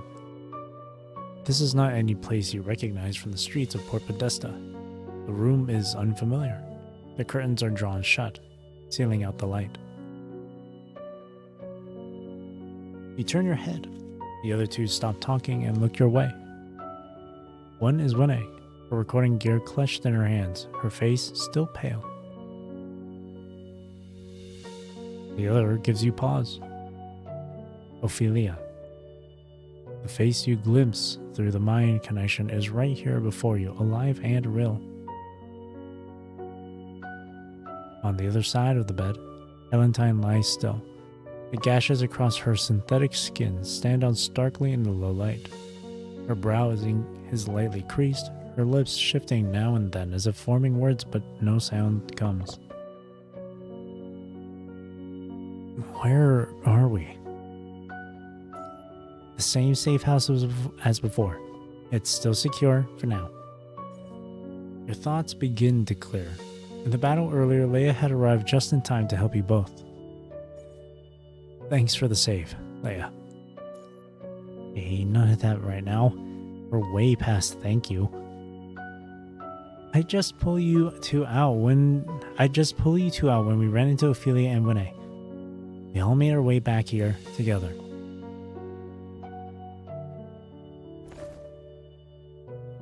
Winnie is by the window, her head turning toward you. As the haze lifts, your mind slowly begins to take in the situation. How is Helentine? She hasn't woken up yet. The young woman lies still, her chest rising and falling almost imperceptibly. Now and then she murmurs something too faint to catch. The memory to her mind cannot be judged from the outside, but looking at her is enough to make your chest tighten. She was muttering non-stop a while ago. Serious mind deviation. She's a little more stable now, but she'll probably need time. Attempt mind connection. The mind connection barely initiates before a sharp searing pain detonates inside your skull. Chaotic noise floods in like countless shattered voices forcing their way into the depths of your consciousness all at once. The intensity of the pain forces you to break the mind connection. Mr. Benny, you're barely back on your feet yourself. Don't push it. Port Podesta. What's the situation out there? How fast is the punishing virus spreading? It's hard to describe. This isn't anything like we've seen before. On the way here, we ran into all kinds of strange things. They looked like punishing virus manifestations, but not like the red tide projections we're used to. These ones barely showed any aggression. Actually, it wasn't like they were attacking at all, more like they were searching for something. That's the only reason I managed to get to you in time. But it's gotten worse since then. The geography of Port Podesta has gone completely insane. Tav's lost his mind. Started shouting some kind of cryptid proclamation that nobody could understand, and after that, the whole city Look, I think it'll make more sense if you just see it for yourself. Open the curtains. The city's entire layout is shifting. Its blocks undergoing massive transformation. Old buildings are being replaced by structures from an ancient time. The new and the decay collide in harsh dissonance, like a puzzle forced together with pieces that do not match. An eerie blue light seeps through the discordant seams, glowing like inflamed sutures, holding a suture, holding a wound together. Punishing virus. This is my father's.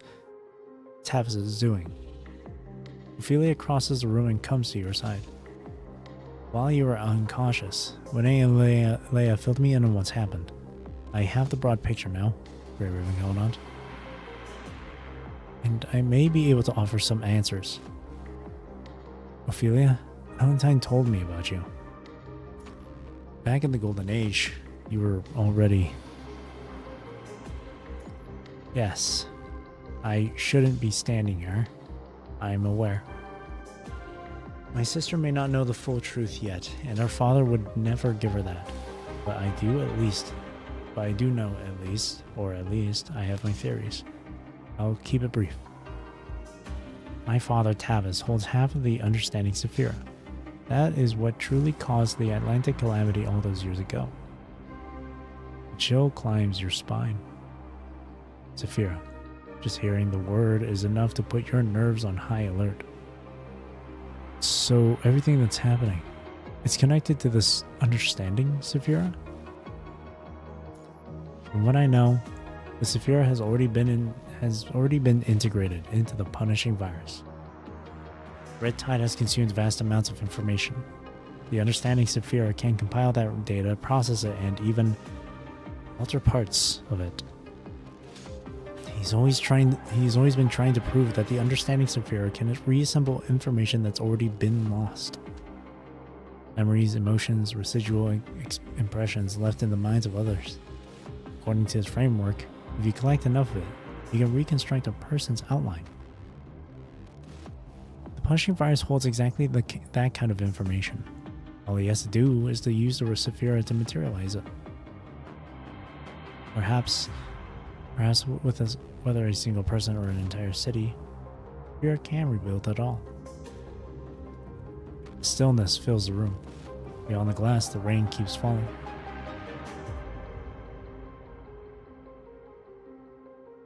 Winnie drops her gaze to her hands resting still on her knees. Even with the Saphira, these illusions are still built on the punishing virus as their foundation. The world doesn't work that simply. There has to be a price for bringing back the dead. Price. Another tremor ripples through. Metal struts along the walls twist and lengthen, the bone like bones long asleep beginning to grow again. Shadowed rows drift toward one another, port overpasses and old city streets overlap and merge. Electronic billboards blink on one after another, displaying commercials that went silent years ago. In the fog, lights glimmer. Voices carry out. Familiar names are called over and over. Wait. Winnie, don't! Glancing back, you see the room that was intact moments ago, now slipping between the real and the unreal. A deep blue glow seeps through the cracks in the walls, pulsing in and out, slowly gathering into floating bubbles. Winnie.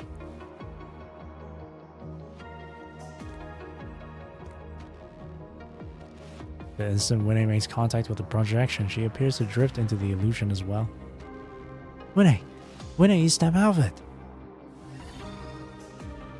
The room structure collapses and contorts into an alarming speed, cutting Wayne off from the rest of you until it consumes her entirely. Across the city, people sink into these embraces one after another, as though sinking into warm water. The punishing virus no longer arrives as monsters.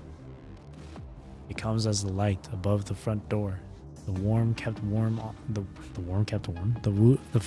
warm on the stove, and the cry of a child who should be dead. And with these illusions, the city holds on to everyone still breathing.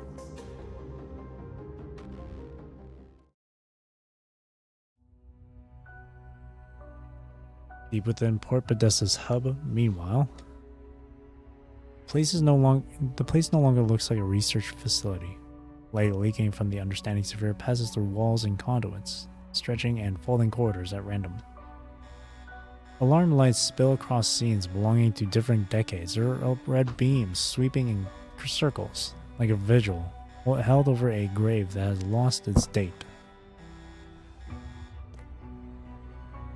No, there's that guy. A man in a cloak stands at the center of the corridor. Found you, little rat skulking through the hub. Sharp instincts for a newly appointed agent. The man does not turn around, but his voice carries the tone of someone who has been expecting this greeting all along. I am curious. Your predecessor, the one who held regret before you. Where exactly has he gone? Regret? Mister has already made his own choice, and I'm completing the work he left unfinished. A soft laugh escapes from beneath the hood.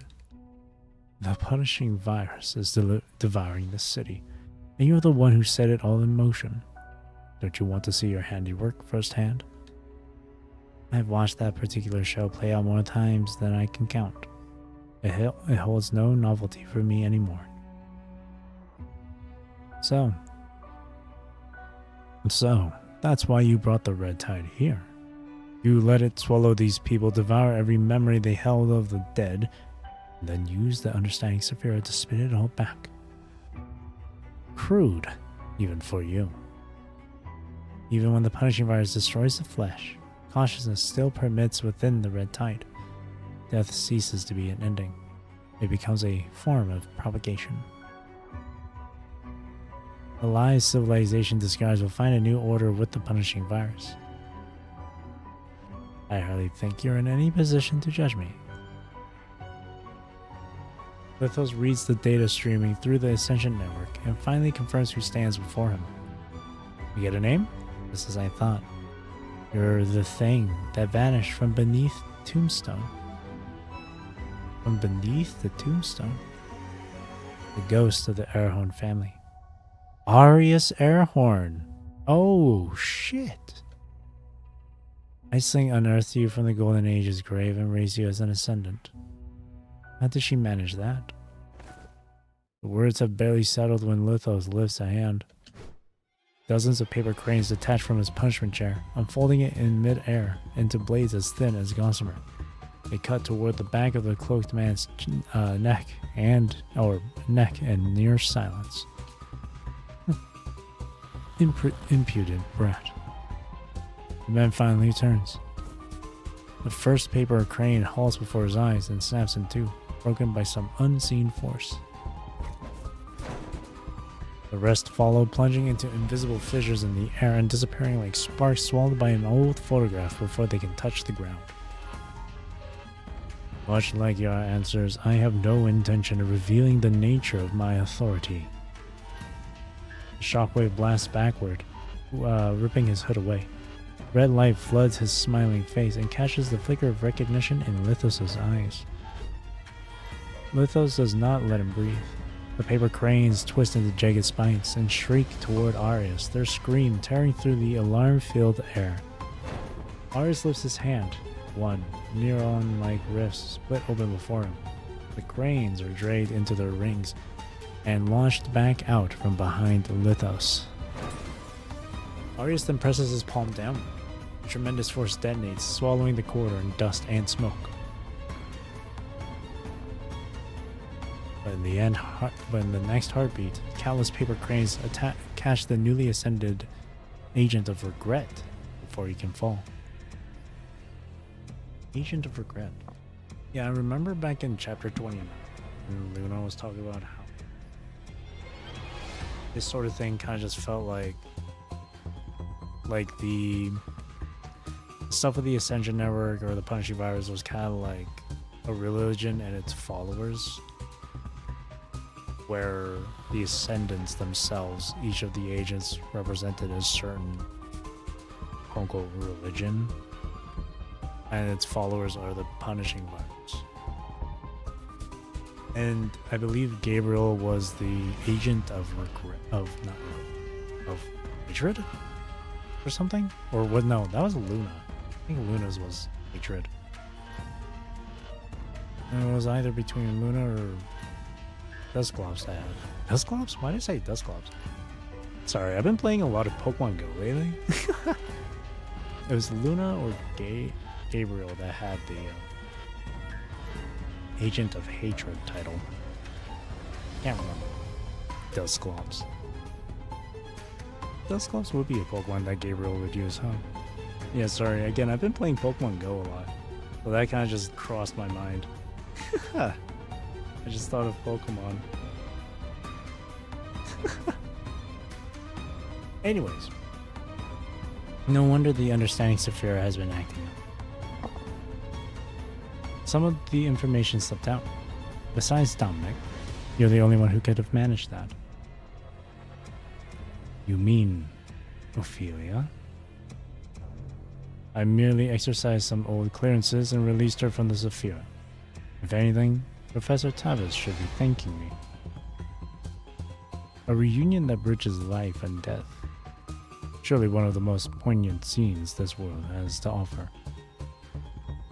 What is it you're after? I'm simply here to reclaim what's rightfully mine.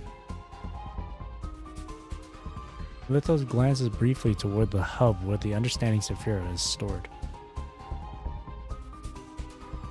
It should never have fallen into Tavis's hands, much less into the hands of someone who turns graveyards into nurseries.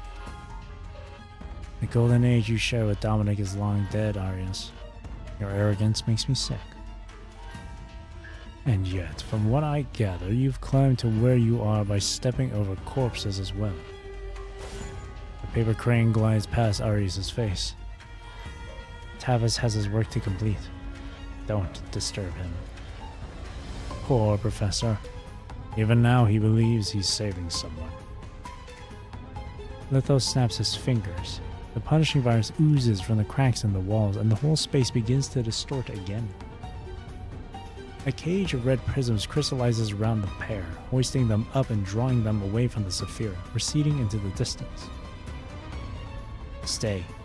Watch this clinical trial to its end. Yanjen, I found a little rat. Our little rat. The two figures crash into each other again. Paper cranes, red tide, and the city's twisting architecture tear into one another deep inside the hub.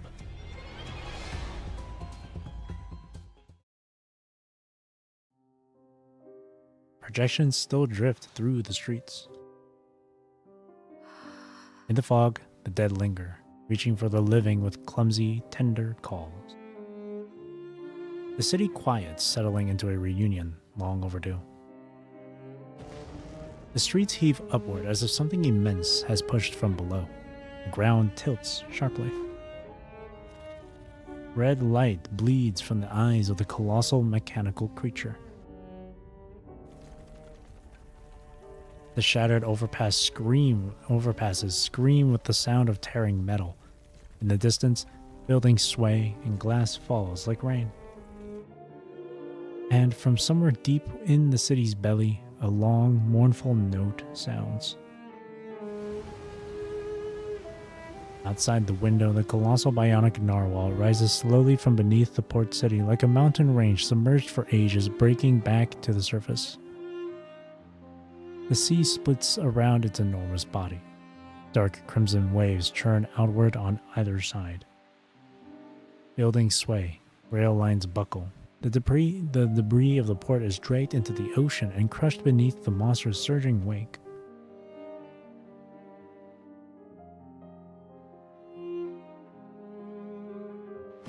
In the distance, rusted armor plates are caked with decades of barnacles and seaweeds. Or seaweed, no plural. Seawater pours through the gaps in the deck, then vanishes beneath the climbing waves. What the hell is happening now? The city is moving? That direction. It's heading for the land. The building clusters sway with every push of the creature's movement, like toy blocks set on the desk of a massive ship. Constellia. The red mist churns. The veil of rain falls. The dead stand beside the living, like shadows the world has permitted to return. And Port Podesta, laden with red tide, advances toward the land. A calamity prayed into being by countless voices.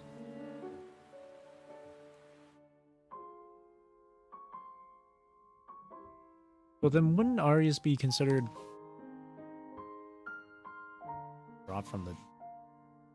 brought back from the graveyard, eh?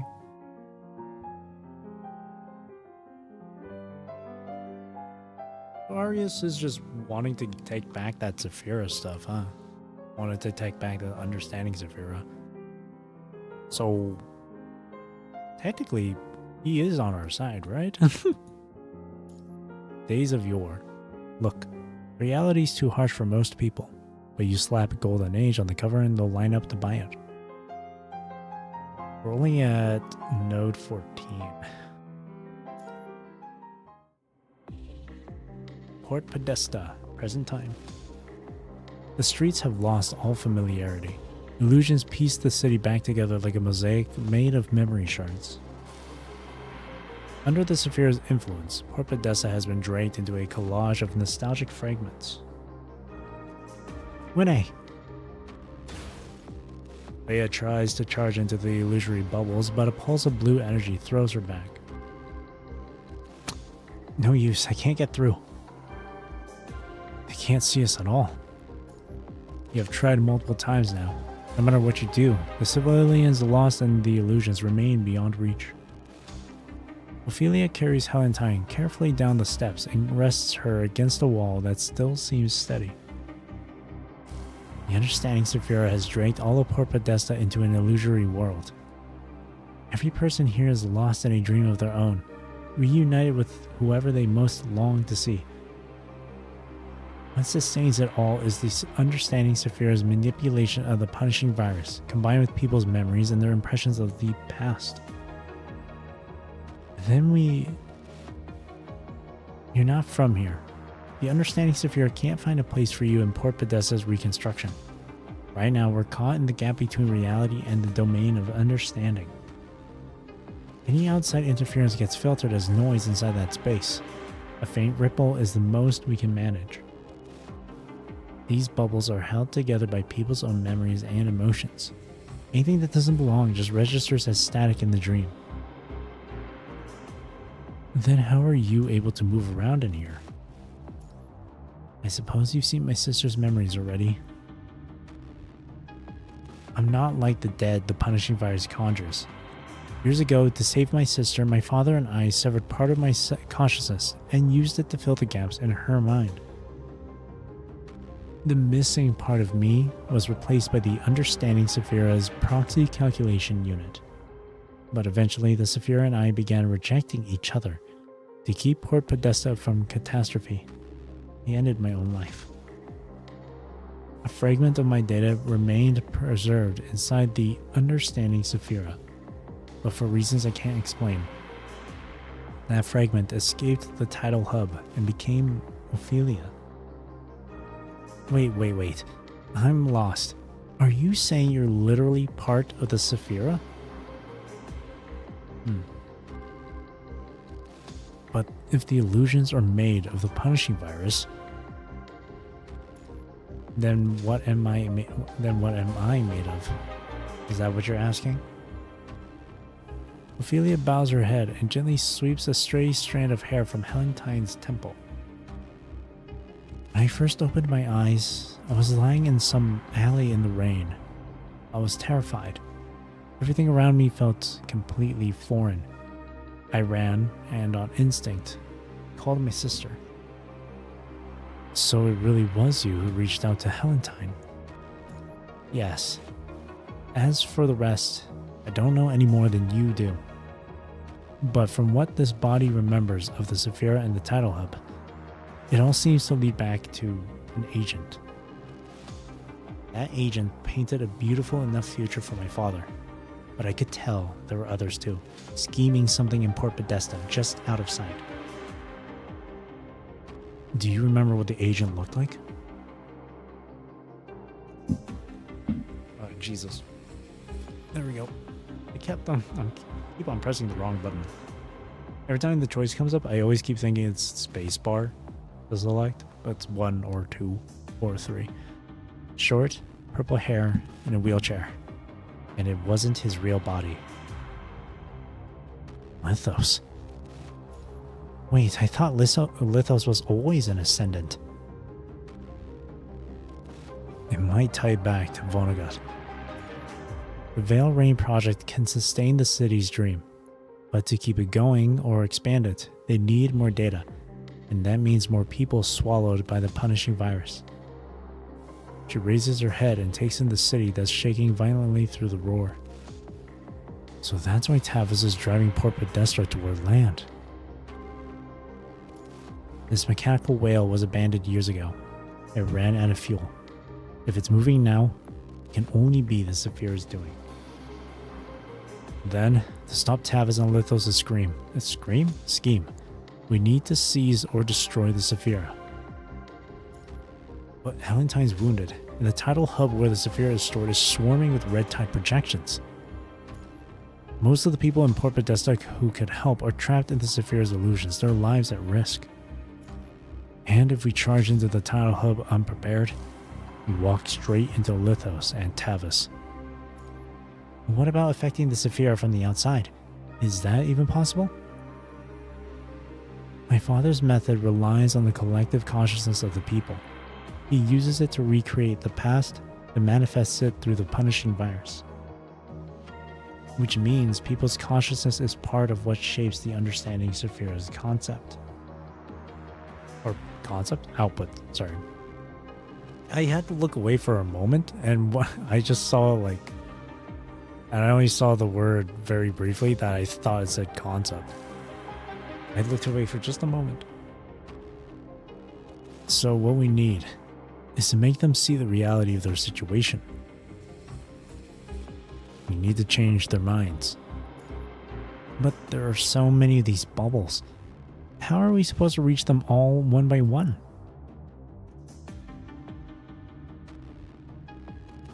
Your gaze moves past the streets and into the layered illusions pressing in on one another. Buildings from different decades, streets that belong to separate years, all bleeding together through folded light and misplaced silhouettes. In the middle of all this chaos, you notice something that isn't changing, that is not changing. A tower. No matter how the errors shift around it, it stays exactly where it has always been. Remember? We are in the gap between the Understanding Saphira's domain and reality. Port Podesta itself might have something that can reach everyone. Look. The signal tower. In the Golden Age. It's been abandoned for years, but because of everything that has happened in the city, it's still functional. Back then, there was no divide between the port and the city. The tower's signal connected everyone.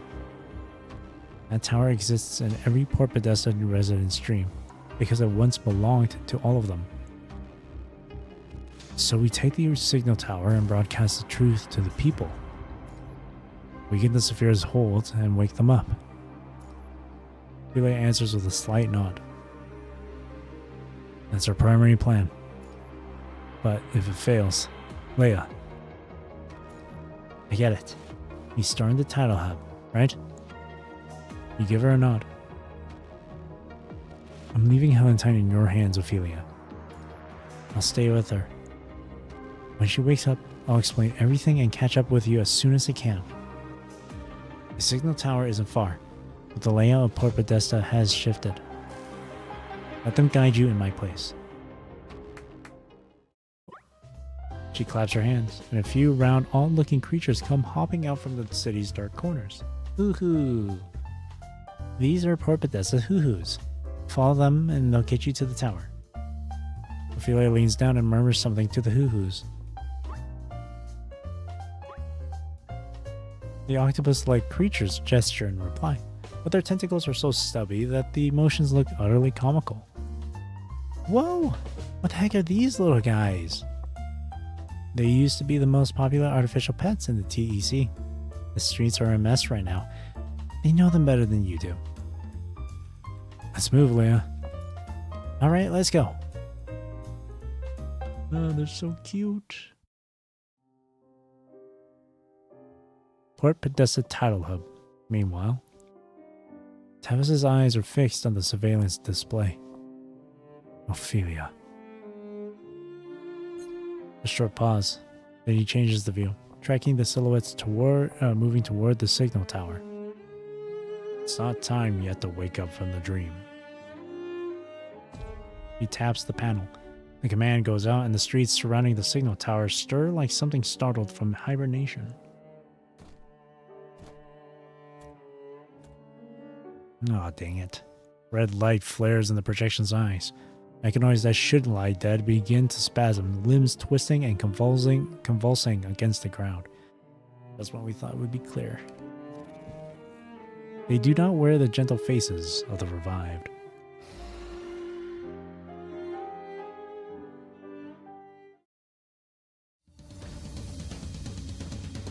Near the signal tower. I thought the projections here were not hostile. Corrupted bursts from the crimson downpour. Blades aim straight at the two of you as you run. Open fire!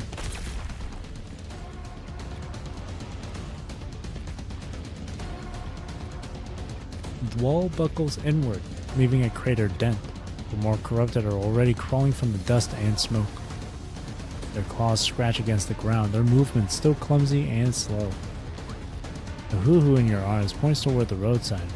It's a motorcycle. Why are there so many corrupted here? Leia vaults onto the roadside motorcycle in one swift motion.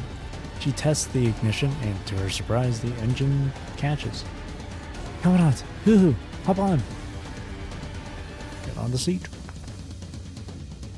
Hoo-hoo, lead the way. Projections and mechanoids massing around you grow more numerous by the second. Leia, straight through, into the signal tower. Understood. The motorcycle plows through half the roller shutter. The front end buckles on impact, and the brutal recoil almost lifts the entire bike off the ground. Your body goes light for a split second before gravity hammers you back into the seat. The hoo-hoo clings to the rear of the bike in terror, its round body squashing flat in the wind.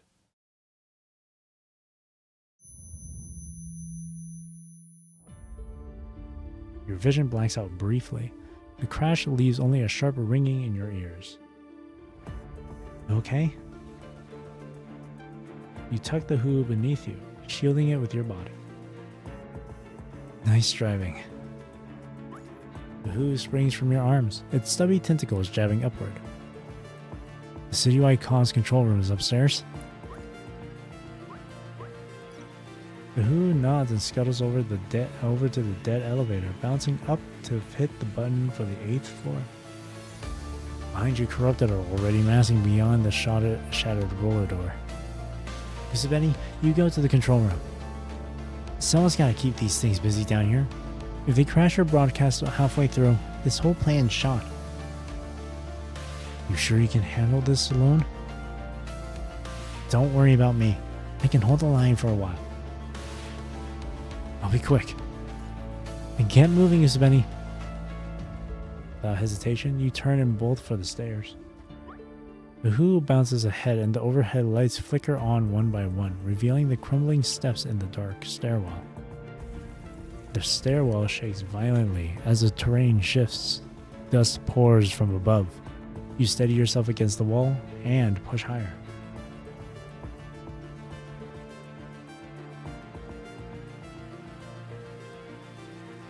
Port Podesta City Communications Control Room, 8th floor. Inside, dozens of screens glow at once. Ancient dust drifts through the air, floating above the false illusions playing across the monitors. On the surveillance feeds, you can see even Leia fighting the corrupted. Another screen shows Winnie, still lost in her illusion, back at the office. You draw a deep breath. All or nothing now. You reach for the broadcast microphone on the main console. Just a red broadcast button. No time to hesitate or prepare. You must rely on instinct and experience alone for what you are about to say. Citizens of Port Podesta, this is the Great Raven Commandant from Babylonia. Your voice floats across Port Podesta, echoing through every district illusion across the city.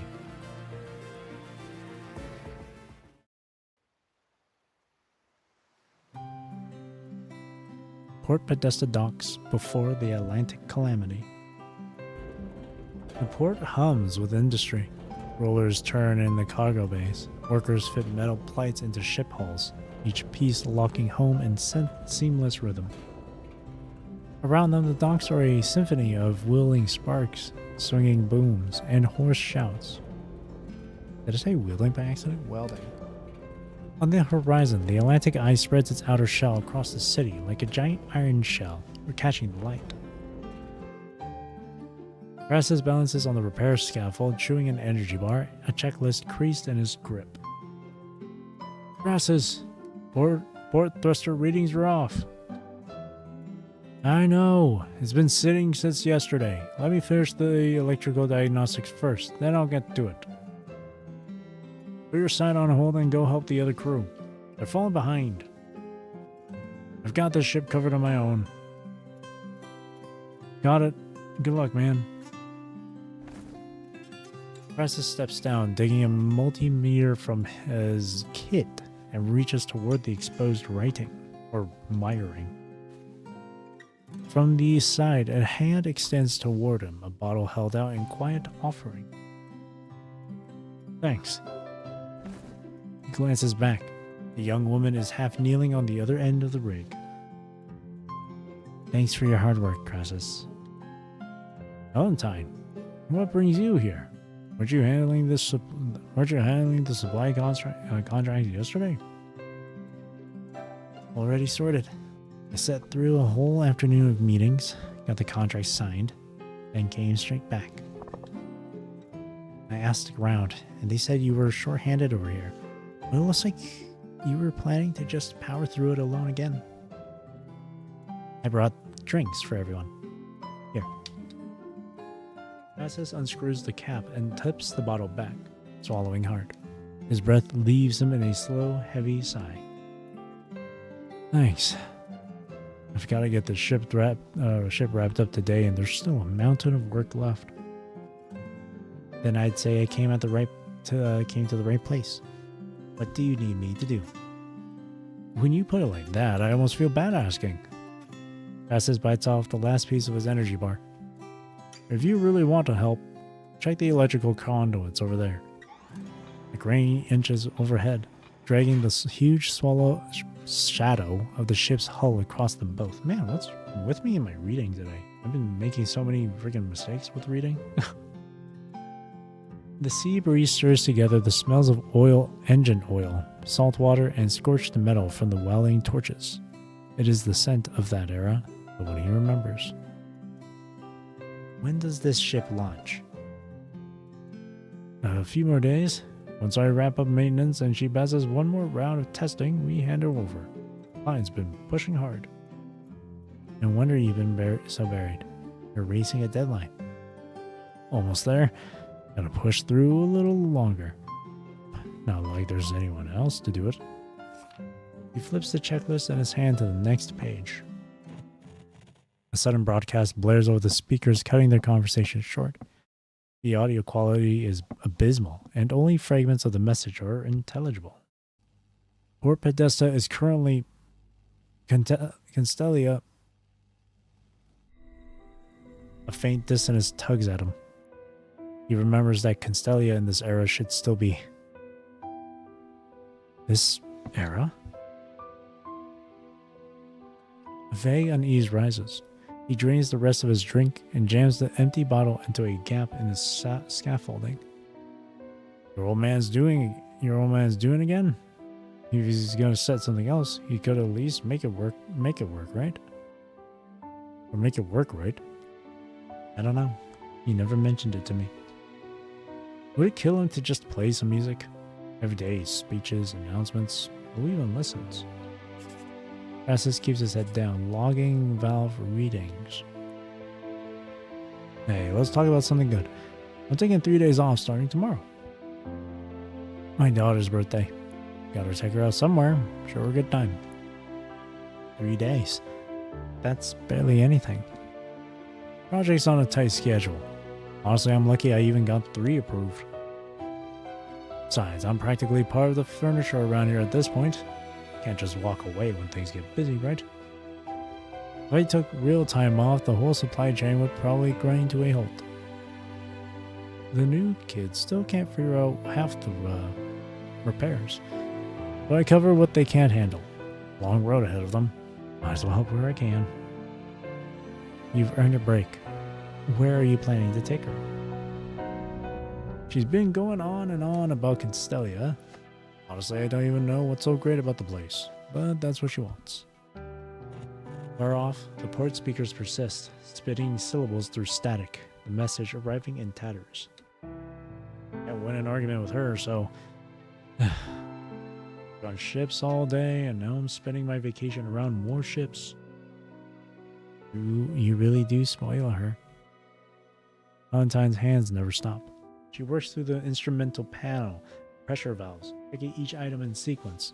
Her section of the pipeline is already done. How are you this fast? I'm trying to get you out of here on time, Crassus. We've got to finish up. Excuse me. We've got to finish the ship today, don't we? You're something else. When you get back, will the ship be ready to launch? Yeah, timing works out perfectly. Should be all set by the time I'm back. The two of them walk to the ship's railing and look out at the horizon. The sea glows an unnatural vivid red beneath the sun. Stranger still, a mirage hangs above the water. Oh, excuse me. It's a ruined city. It looks old and abandoned.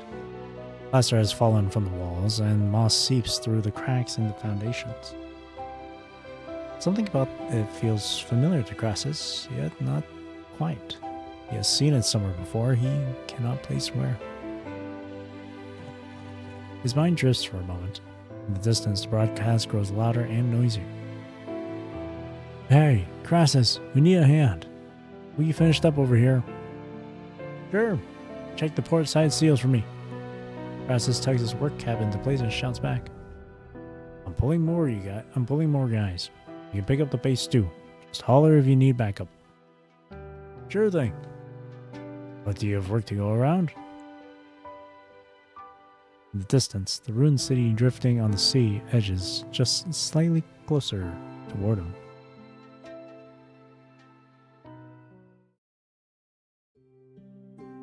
Crassus does not remember how he got home that day.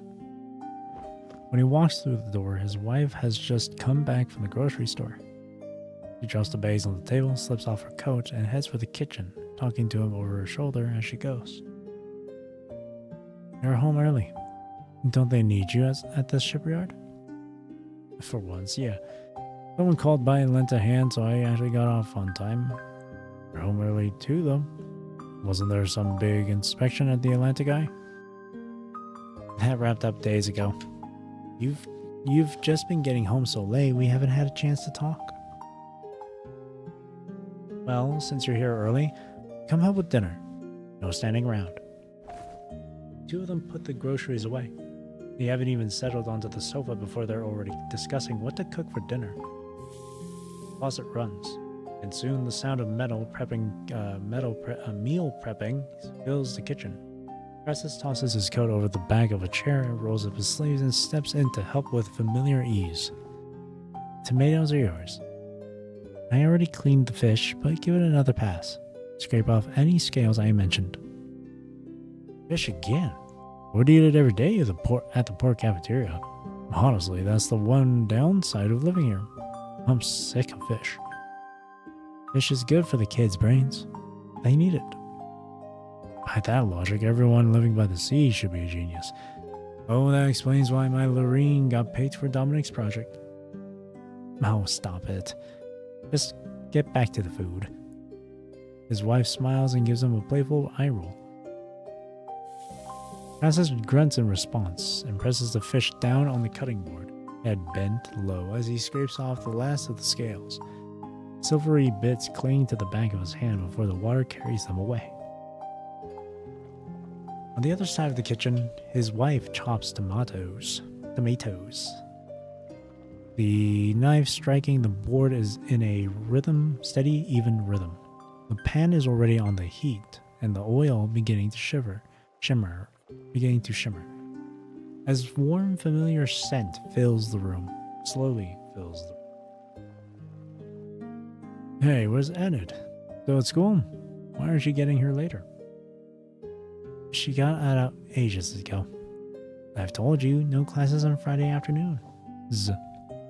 Where is she then? Downstairs playing. Did you see her when you came in? She dug up part of the flower bed the other day too.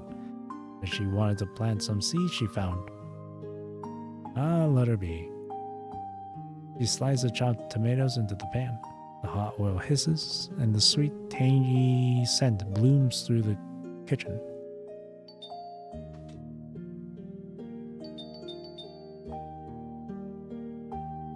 Alright, enough with the doorbell. Daddy, look, I picked flowers. Enid stands in the doorway, shoes and trousers flecked with mud. Her knees are caked with especially thick. Jesus. Her knees are caked especially thick, as if she has tumbled down a grassy slope. Man, I'm having a tough time speaking. Yet, cradled in her arms, held with grave importance, is a huge chaotic bouquet of wildflowers, yellows, whites, pale purples, all jumbled together with stems of every length. Blades of grass and unplucked twigs are still tangled among the blooms. How do you get this dirty every time? Look at your clothes. And look at the flowers. Are they pretty? Yes, very pretty. Now, go change. No, I have to get them to Mommy first. Before anyone can stop her, she is already tiptoeing. She is already on tiptoe, rushing into the kitchen. Look, Mommy, this one's white. This white one's the prettiest. This yellow one smells really nice. And this purple one. There was only one growing downstairs. She says it with absolute sincerity, as though offering a small gift of great importance. Oh, they're beautiful. But Mommy's cooking right now, sweetie. Put them in the vase, okay? As the flowers slip into the water, a delicate scent of wild grass and blossoms slowly fills the room. Standing by the entryway, Estes finds himself drifting off for a moment. He remembers this bouquet. Somewhere, at some point, he has seen it before. Felt this exact fragrance. Outside, the broadcast still plays. The words seem just a little clearer now. Shape the future of Port Podesta with your own hands. Reality, right before your eyes. Reality. Isn't it just this right here before his eyes? Distracted, he slices a tomato. Slips. A small wound cuts open on his finger, and the drop of blood melts into without distinction. Like every other evening, the broadcast passes. Nothing. It up. Just made my mind playing trick.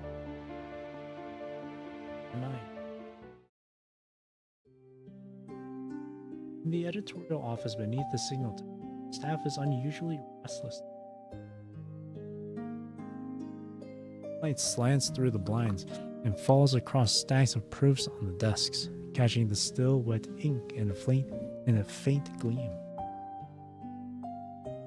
Outside the window, the signal tower stands across from the office, its summit indicator glowing red. Together with the old buildings around, it forms the skyline Winnie sees every time she looks up from her desk. Winnie sits at her desk, the computer screen glowing. A half-written article waits on the last period. Cursor blinking. The citywide broadcast that erupted today has rattled her concentration.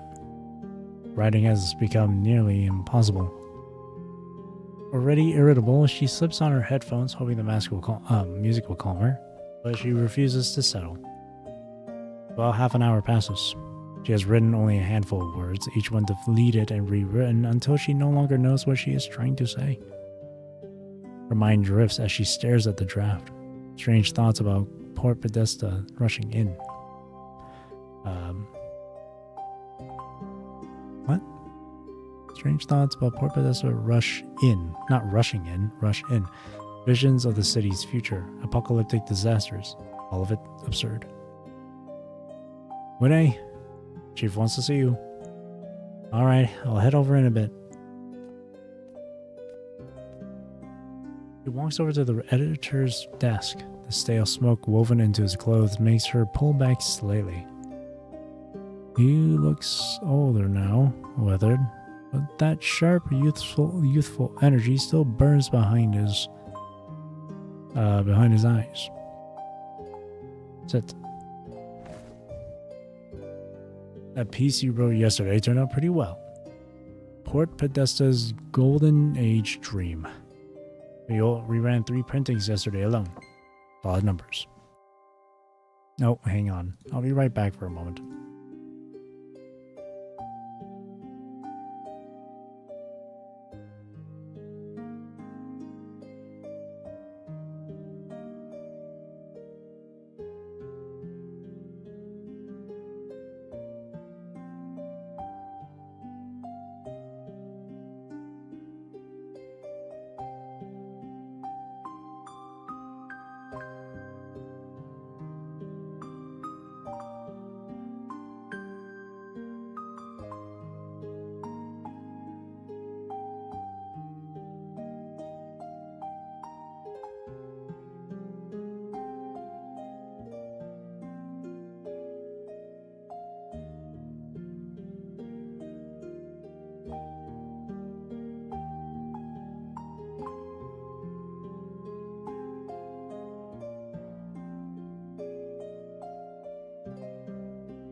Alright, I'm back.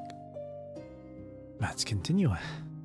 Port Podesta's golden age dream. We ran 3 printings yesterday alone.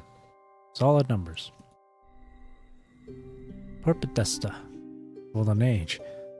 Dreams? The headline strikes Winnie as odd, but she cannot identify where the feeling comes from.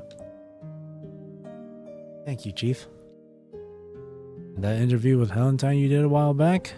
It's not bad either. Even if it did stir up some talk around town. And as the chief editor lists these things, an odd feeling of unfamiliarity creeps over her. From what she remembers, he never used to talk this way. Point is, your stuff has been consistently good today. I've been thinking, how about putting you in charge of our next headline? What do you say? Or maybe you'd rather cover the signal tower. The radio station needs content too. A sudden swell of emotion tightens her throat at the praise. Compliments from the chief editor are a rare thing. The chief. I thought you... What? Don't look at me like that. I push you hard most days. Now I say something honest and you go all emotional. That whole thing you did for Professor Liston, whipping up public support like that, was chaos. Anyone else would have packed it in, but you pushed that story through anyway. At least you've still got some fight in you about what real journalism should be. Truth is, I've always respected that. Otherwise I would have killed every one of those pieces a long time ago. Look, reality's too harsh for most people. You slap Golden Age on the cover and they'll line up to buy it. Truth doesn't really matter with the sales numbers. Forget it. Let's not get into all that. Come on. Time to celebrate your success. The editor pulls a bottle and 2 small glasses from his drawer with practiced ease, as if he has done this many times before. He accepts the glass, a little overwhelmed. In the hazy light, the front page of the newspaper on the desk gleams almost painfully bright. Golden Age Dream. Hey, Chief, what year is it again? Why bring that up now? We're having a good time. Right, this is a happy occasion. No need to get hung up on the details. The news, when you think about it, is just a dream factory.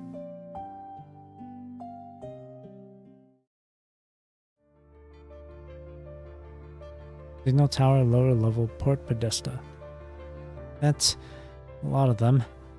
This could get rough. Leia plants a foot on the overturned front desk and launches herself backward. Red light pours through the breach as pulsing waves. Or in pulsing waves.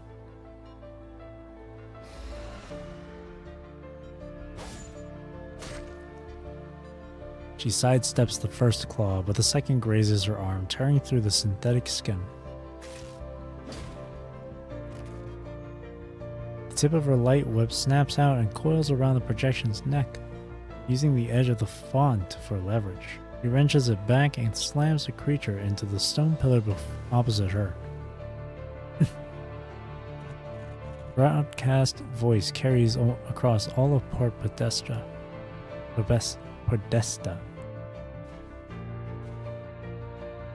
She grits her teeth and forces herself back up, slicking the stray hair from her forehead. Right now, all I can do is... Leia pauses briefly, then gives a short shake of her head. Usabeni.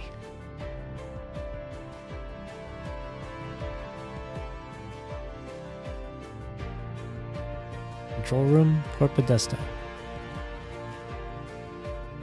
Citizens of Port Podesta, my name is Usabeni, Grey Raven Commandant of Babylonia. But right now, that doesn't matter. I know what you're facing. person, maybe a dinner table, maybe a street you haven't walked in years. Whatever it is, I understand. It's what you want to see the most right now. I'm not going to lie and tell you those things aren't real.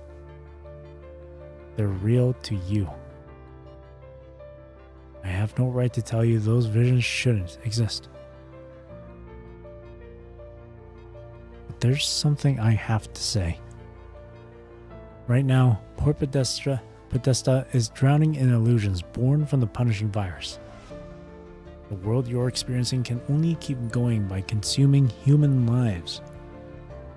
If this continues, you'll become part of it too. Port Podesta, this city built on a mechanical creature, is heading toward land. Toward Constellia. When it reaches the shore, the corruption will spread outward from there. The people on land are no different from you. They have people they want to see, words they never got to say, but they don't know they're about to become fuel for the punishing virus.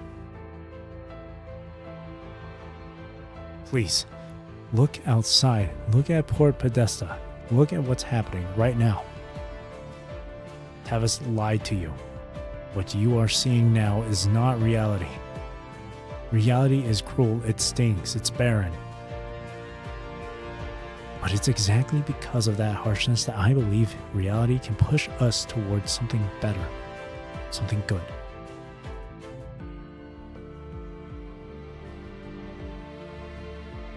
The future only moves forward when we let go of the past. And it moves forward through your actions. Right here, right now. This shouldn't be where your lives end. And it shouldn't be the end of the Port Podesta. A violent tremor cuts your words short. The shaking climbs from the ground floor all the way to the 8th. It has to be from Leia's fight with the corrupted below. The monitors show Port Podesta's condition, and it has not improved.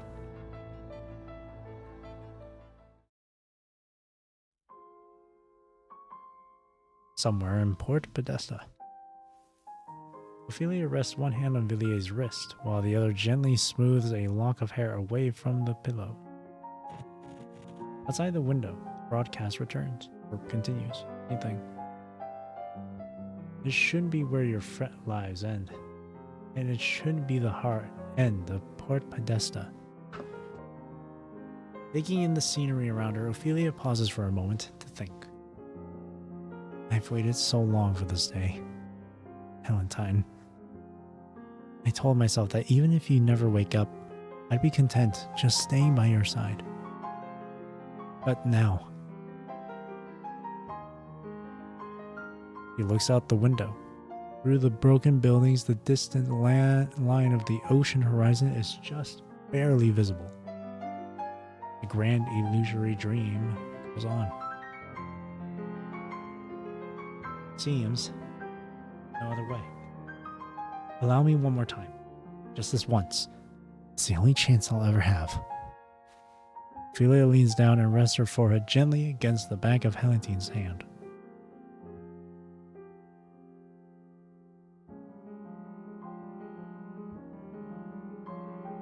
A faint, fragile smile crosses her lips before her eyes shut. He steps into the blue light.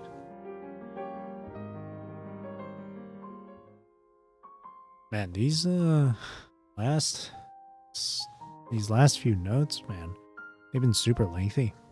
Super lengthy. It's already almost 3 hours now. 1, 2, 3, 4. Went through 4 nodes. Still got like 6 more to get through. Oh man, I was afraid that it was going to take a long time. It kind of looks like it will take a long time. This might end up being where I don't know. See how far I can get here, because Because I don't want to be up too long for this. Reunion upon departure. So tell me, have you been happy with your life so far? The aroma of dinner still lingers in the air. The tomato fish soup has just been set on the table.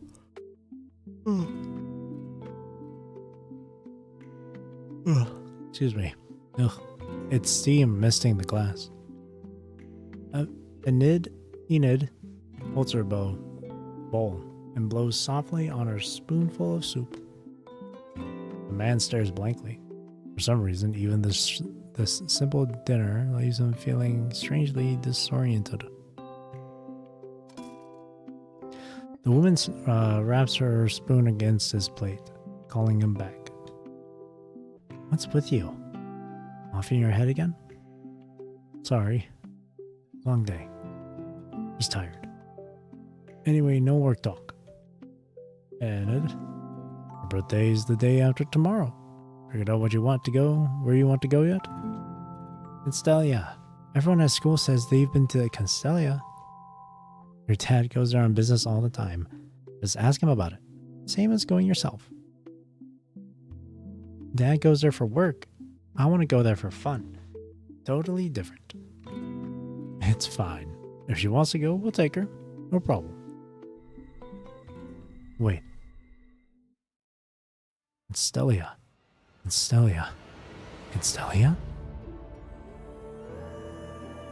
The man does not understand why this name keeps surfacing in his life. Feels familiar yet foreign, like something lodged inside him that does not belong. In his memory, Constellia should be. Yay! You spoil her way too much. We barely ever get to go out as a family. My treat. We've never all gone somewhere together. Before you can finish, someone switches on the television. I've said it before, no TV during dinner. We're all finally together and you want the TV on? Turn it off. Where's the remote? Did you hide it again, Enid? The man starts searching for the remote. Not telling.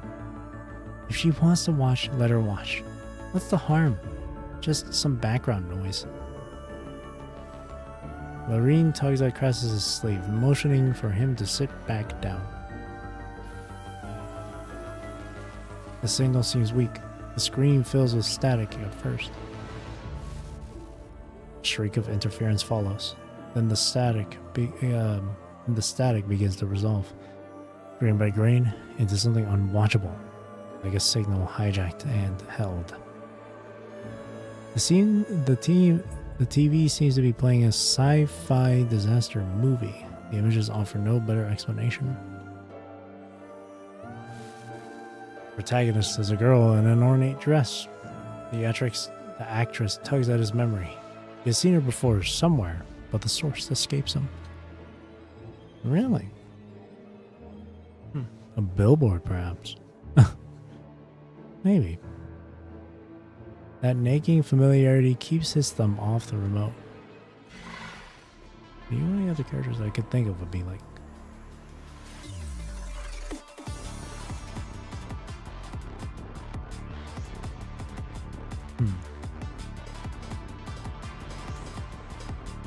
Seen her before, huh?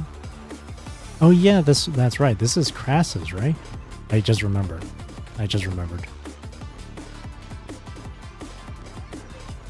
Because Crassus helped them sneak into the place. I forgot about that. A chase sequence unfolds. The girl sprints through the ruined interiors, a horde of machines closing in behind her. The gap narrows. The machines vault forward, lunging to strike first. The girl snaps out a tether and rides the recoil past the blade's edge. Costumes and sets are disturbingly realistic. It is hard to believe that in the 22nd century, drowning in CGI, anyone would still shoot practical effects like this. The girl soon vanishes from the frame. The sounds persist. Footsteps collapsing rubble. Footsteps collapsing rubble alarms the broadcast. Broadcast cuts in and out. All I can make out is someone shouting. Commandant, redacted. Situation, redacted. Get out, redacted. The shot cuts wide. Red turbulence churns around the city, rising and falling. From a distance, the city already appears wrecked. Even the landmark buildings are visibly out of place. Whether it's the docks, the distant city blocks, the signal tower, or which city? Something stirs in his mind. He feels like he knows every street there, every dock. He could even boast he has walked every inch of that place. The footage does not feel staged. What's on the screen feels real enough, but so does where he stands right now. Red calls up his backbone and into his skull. He lurches to his feet again. What is with you tonight? Just sit down and eat. Lorene taps her fork against her plate. This movie looks pretty damn real, huh? Haha. But isn't that the news? Crassus rubs his eyes. Crassus. The evening news is right on schedule, no different from any other night. Today's temperature in Port Podesta is 21 to 27 degrees Celsius. Rain is expected tomorrow. Are you alright? Lorene takes Crassus' hand. The warmth of her touch eases his nerves, just a little. Yeah, I'm fine. Nothing's wrong.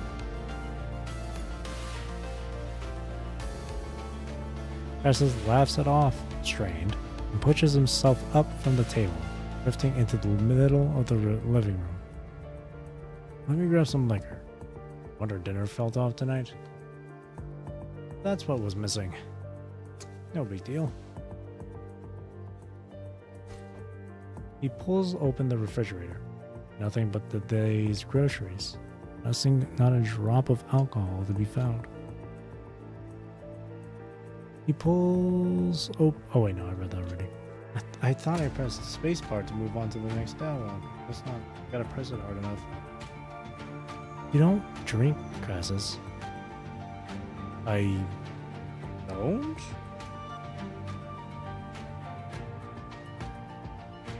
Crassus turns his head and stares blankly at it all. An awkward smile is all he can manage. He does not even know how to answer. He cannot recall why he started drinking in the first place. Was it after someone left? Sure.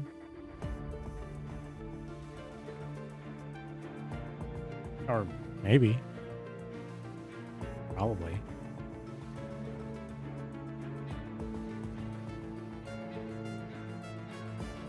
His body locks up. He stands frozen so long the refrigerator alarm starts to beep. Or begins to beep.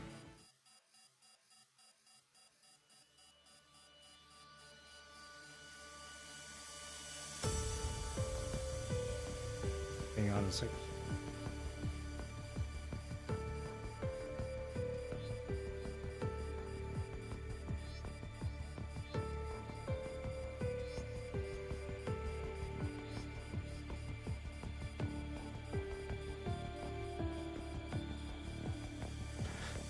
Communications control room, Port Podesta. Alarms are blaring through the entire building. Miss Betty, you've got corrupted headed your way. They're locked onto you. 5 minutes tops before they reach you. Get out of there. I'm redacted. Heading to your redacted. The signal crackles, fading in and out. Just a few more minutes, Leia. What? Crashes from below are closing in. The corrupted's ragged howls grow louder and clearer. The surveillance feeds dissolve into static one by one. You draw a deep breath and press the broadcast key. I know. Asking you to choose right now is not fair. I have no right to tell you to let go. There's one thing you need to hear. The crashing below draws closer. Don't stop. This dream isn't real. It comes at a cost. Right now, Port Podesta is heading toward land. It's carrying the red tide straight to Constellia, to every conservation area still holding on along the shore. Those cities have children waiting for their families to come home too. Daughters with birthdays too. Or today. Vets. A heavy impact shudders through the door of the control room. Miss Benny, they're almost on your floor. I'm almost redacted. Hold redacted. Your fingers find the grip of your pistol. You. Uh-oh. The lights in the control room go out without warning. That's not good. The signal tower's hum dies into silence within a single second. In the darkness, only your own breathing remains. And beyond the door, the corrupted's howls, drawing closer. Take a deep breath. Check the magazine. Crack the slide. Aim at the door, buckling under the assault. Crash. The door fractures, torn open from the middle. Through the wound in the metal, the first corrupted leaps inside. Fingers snap down on the trigger.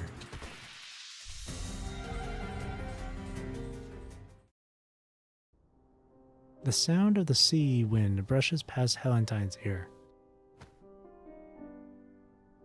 She pushes herself up from a silver bench. Dawn has just begun to break and her eyes have not yet adjusted. Beside the bench, a young woman leans against the railing, staring out at the horizon. Ophelia? Valentine, you're awake. It's really you.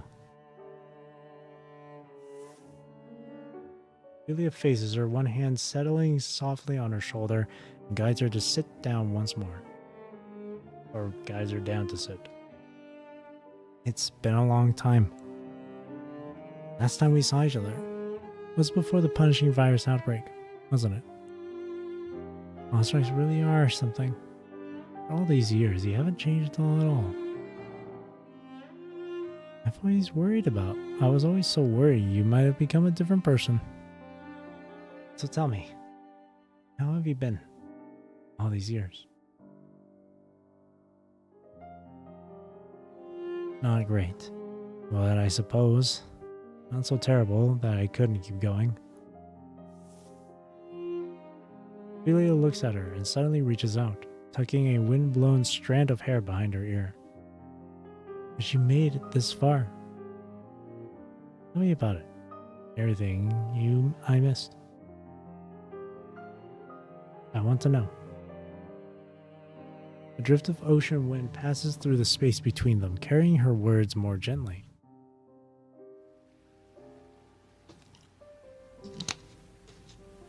Sorry, I was taking a drink of water. Valentine gazes down at the water beyond the railing, as if carefully searching for an answer that will not sound too pitiful. Falls quiet for a moment. My own life, you mean? Truth is, I've spent so long not knowing how to live my life. When I first woke up after the surgery, it always felt like I was borrowing someone else's life. Valentine's life. I had no idea what she was supposed to be like. All I could do was follow my notes line by line, which smile when I was supposed to smile, say the right thing when I was surprised to say it, or supposed to. Back then, you helped me so much. I'm glad that I could help, even a little, more than a little. At the time, I didn't even know what I was supposed to do with myself. Those macarons? I still remember how they tasted. But after you were gone, the whole world changed. Punishing fires broke out, and suddenly nothing looked the same anymore. Maybe it didn't look the same to anyone.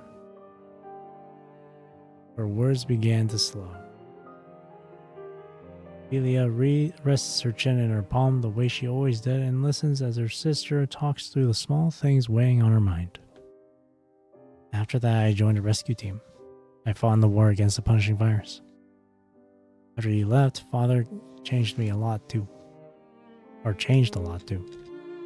He stopped talking to people, grew more and more obsessive. He even started hoarding supplies meant for other regions. That's what we fought about. The reason I left home. After that, I could never go back to Port Podesta. Ophelia drops her gaze a little.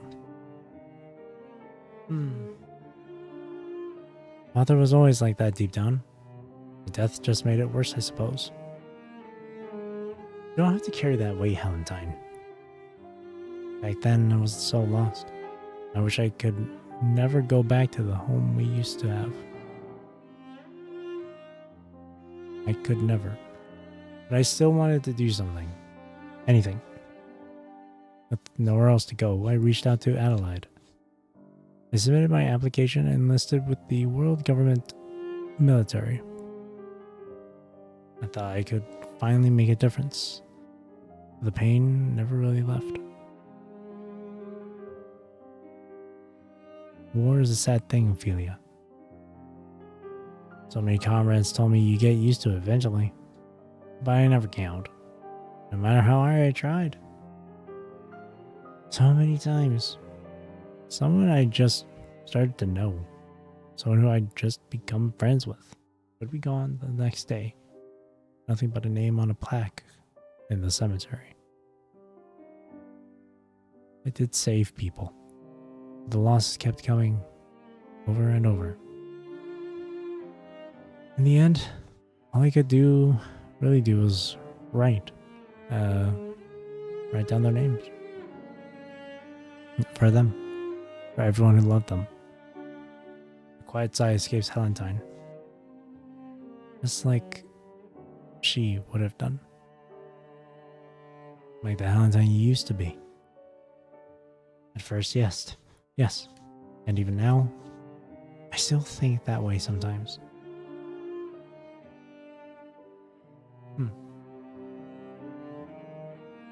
This way of living, it's because my own.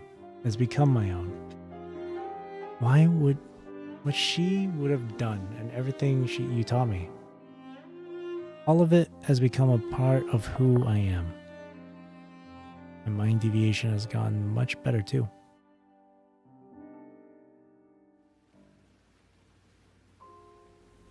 She lifts her head and looks out at the distant sea. Dawn is spilling across the waters in shades of warm tangerine.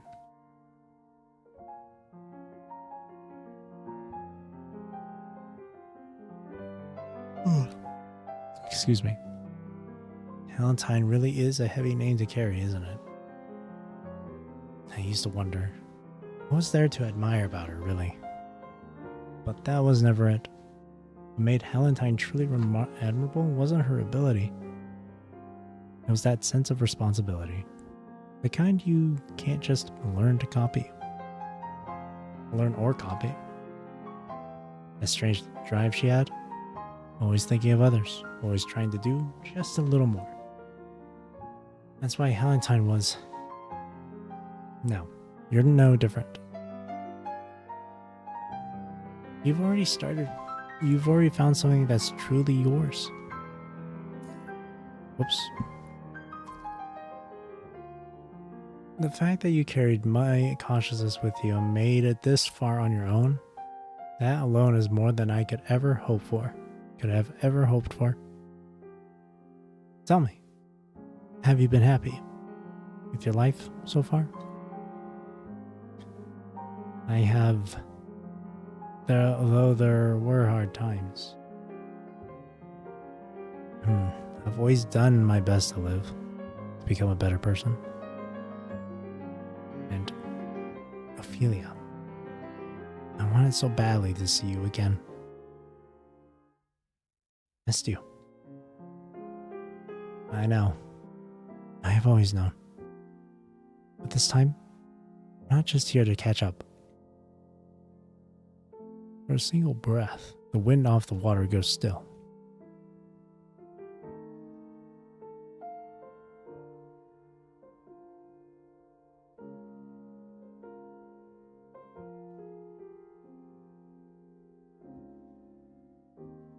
I'm here to say a proper goodbye.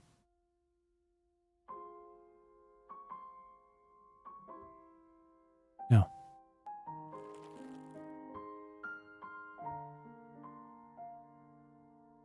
She reaches out and seizes Ophelia's wrist, holding on tightly.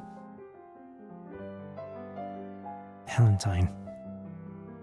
Isabeni is broadcasting from the signal tower, warning everyone not to fall into understanding's illusions.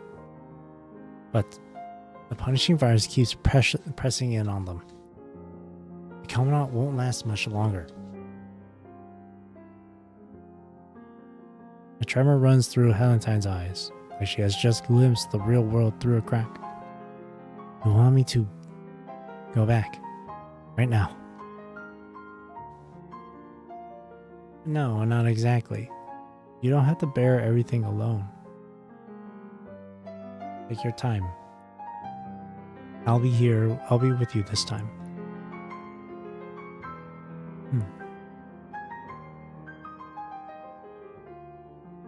Right now, I'm only a fragment of consciousness within the understanding Saphira.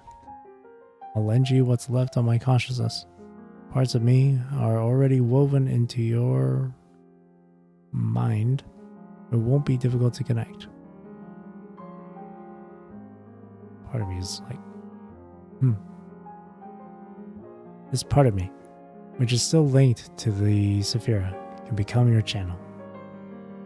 Through it, you can temporarily seize partial control of the understanding Saphira.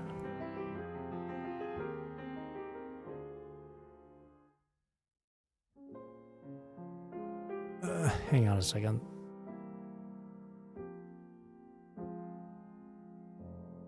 Be right back again.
Oh man, sorry about that. Yeesh. I was away for quite a while there, sorry.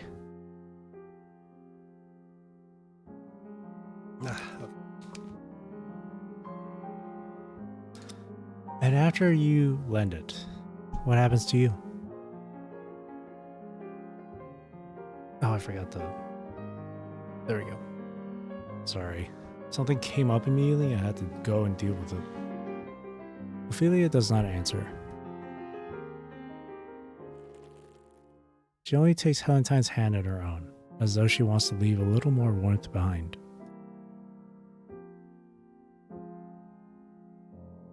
I've been gone for many years, Helentine. You're a soldier now. Proper one. Between the world and me, you know which one to choose. Helentine's voice chokes up, a hint of regret visible in her eyes. I don't know. At least we get to say goodbye this time, right? Now go. Do what you have to do, as Helentine. Ophelia yanks the starter cord of the buzzsaw. Beyond them, the waves pound on relentless. Ophelia! Seagulls glide across the sky, a few landing on the water now glowing orange in the sun. A tranquil, peaceful scene. The buzzsaw hums back to life at her hip, its blade catching her own reflection. Raise it, Helentine. What comes after, you'll have to do on your own. I'm just someone left behind in the past, but you still have a future. Your own future. But you're not in that future, aren't you?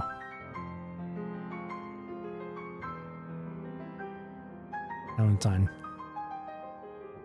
This is something only you can do. Whether it's your future or your life, they belong to you alone. You don't have to live for anyone else, and your name doesn't belong to anyone's past. Every life can only be walked by the one living it. Sunlight begins to shine through Ophelia's body, and the weight in Helentine's arms grows heavier. She lowers her gaze.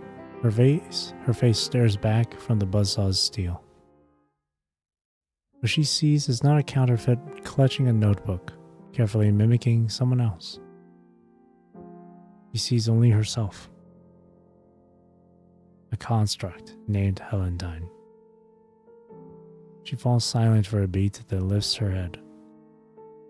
Ophelia. Helentine promised me.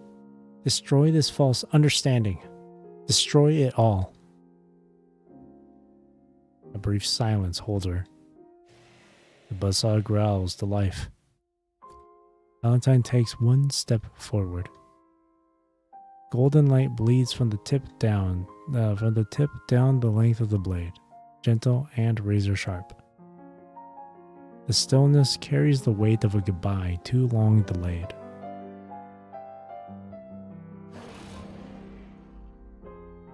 She lifts her head, raises her weapon, and strikes down with all her strength. The blade rips through the orange-lit ocean like a veil torn open. In that instant, countless fragments of the past burst from the sound of the rupture. Gray, ruined, the real wasteland announces the truth. At last, the wind gets in. Real ocean air always carries the old smells of brine and corroded metal. The strain of the Saphira sends tremors through her entire body. She does not look back.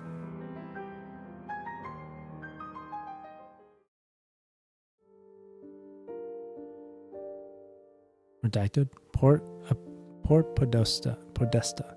Afternoon. After a few drinks, the chief editor grows talkative. He rambles on and on, from Port Podesta's politicians to its economy, from grand dreams to the small details of daily life. The golden age.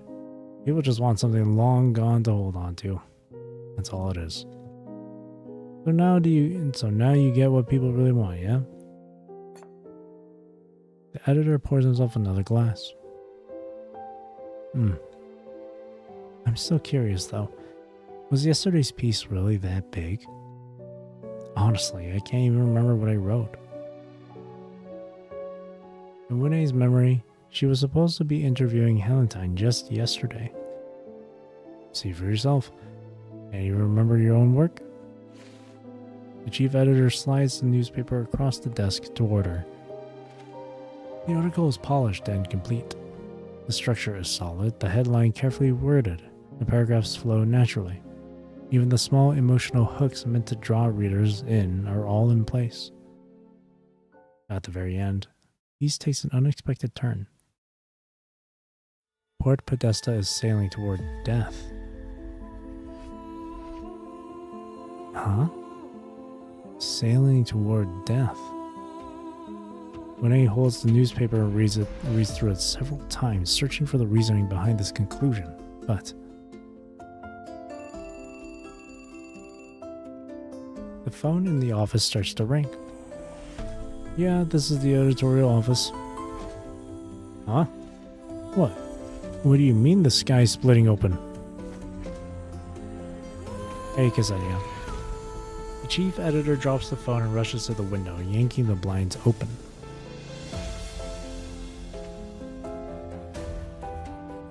The sky has divided into two distinct hues. Beyond the daytime blue, so ordinary it almost feels fake, another Port Podesta hangs quietly within the fissure above the signal tower. It is a ruined city, drowning in endless night rain. A crimson tide surrounds the entire coastline. The waves no longer crash like water. They sound like the low, guttural groans of something vast and alive, slowly writhing in the deep. The fissure in the sky is widening, inch by inch. Atop the signal tower stands a young woman, one she knows all too well.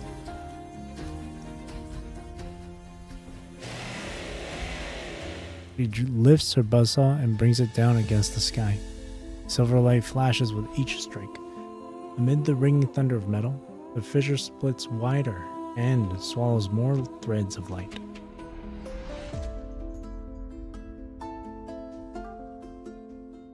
Port Podesta is sailing toward death. Broadcast coming from somewhere unknown grows louder. Port Podesta doesn't need me. It needs every last one of you still here. That is reality. And that reality is going to take all of you in Port Podesta. All 20,000 of you. Whatever happens next, I trust you to make the right call. The voice cuts through the night sky and pierces her ears.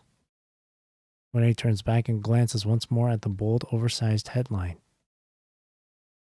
Port Podesta's Golden Age Dream. Her hand brushes gently over the ink-stained paper. The voice cuts through the night sky and pierces her ears. Chief, I didn't actually write this article, did I? I'm not good enough to write something this polished. And you know it. Stunned chief editor turns his head toward Renee by slow degrees. His face holds too many things at once. Disappointment, release, a kind of wonder she cannot name. What are you saying? Sit down. It's nothing. We've still got to head out and cover the scene. Tomorrow's headline. Tomorrow. What day is it again? He leafs through the stacks of newspaper proofs in front of him, his pace growing faster with each page. You've gotten so old. The pages stop turning. The office goes quiet for a few seconds. Only the distorted broadcast drifts in through the window, broken and intermittent. Have I? Well, it has been a lot of years, after all. He does not look up. His eyes stay fixed on the proof he has already flipped through countless times, as if it truly holds something vital for tomorrow's edition. Let's see, my eyes aren't what they used to be. I barely make out the words anymore. Can't even find the right paper half the time. He rambles on, but his voice grows steadily quieter until something seems to catch in his throat. Then he stops altogether. He slowly lowers the newspaper. His shoulders sink. But you haven't changed one bit. A faint, almost imperceptible tremor slips into the editor's voice. I thought I could keep the act going a little longer. The truth is, I knew. I just wanted you to stay and talk with me a while longer. I think I have to go now. There are people waiting for me. People who need me. People who need the truth, Chief.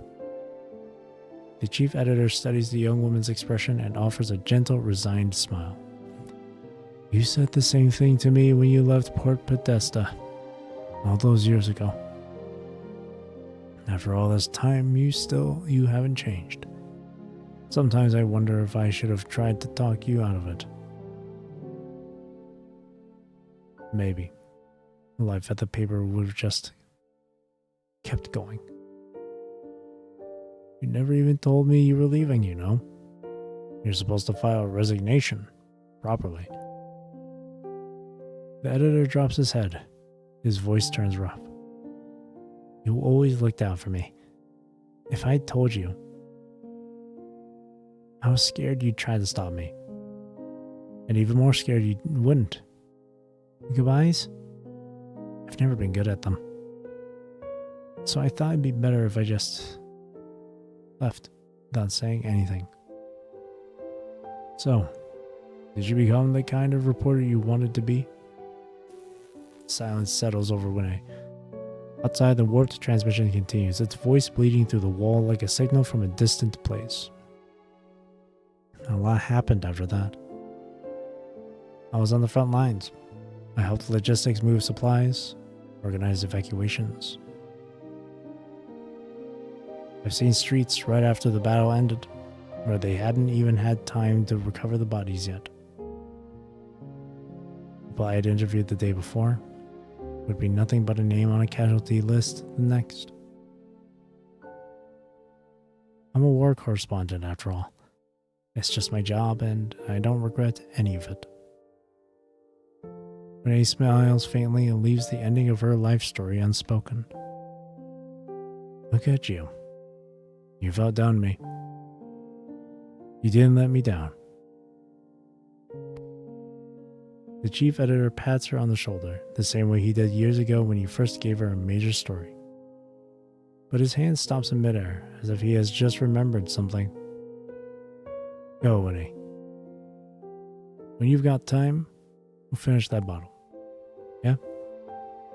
The reporter says nothing more. Outside, the sky is falling apart. I'm heading out now, Chief.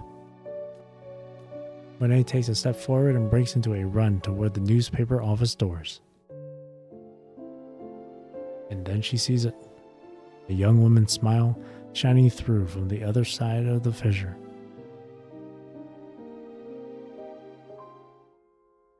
That note was really long. These notes here have been super long. It's been nearly 4 hours, and I'm only at 16. Woohoo's TV infomercial. Tired of worrying about polluted air and unsafe water? The Copperfield family presents its latest breakthrough in innovation, Woohoo. Meet Hoo-Hoo, the civilian-grade bionic pet that's cute, cuddly, and unbelievably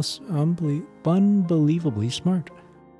Just having a Hoo-Hoo around helps keep your air fresh and your water clean. It's incredible. No feeding, no mess, no hassle. Order today. Originally redacted, now only one redacted. Mommy, I want a Hoo-Hoo too. Available at Copperfield Family Department stores across the transatlantic.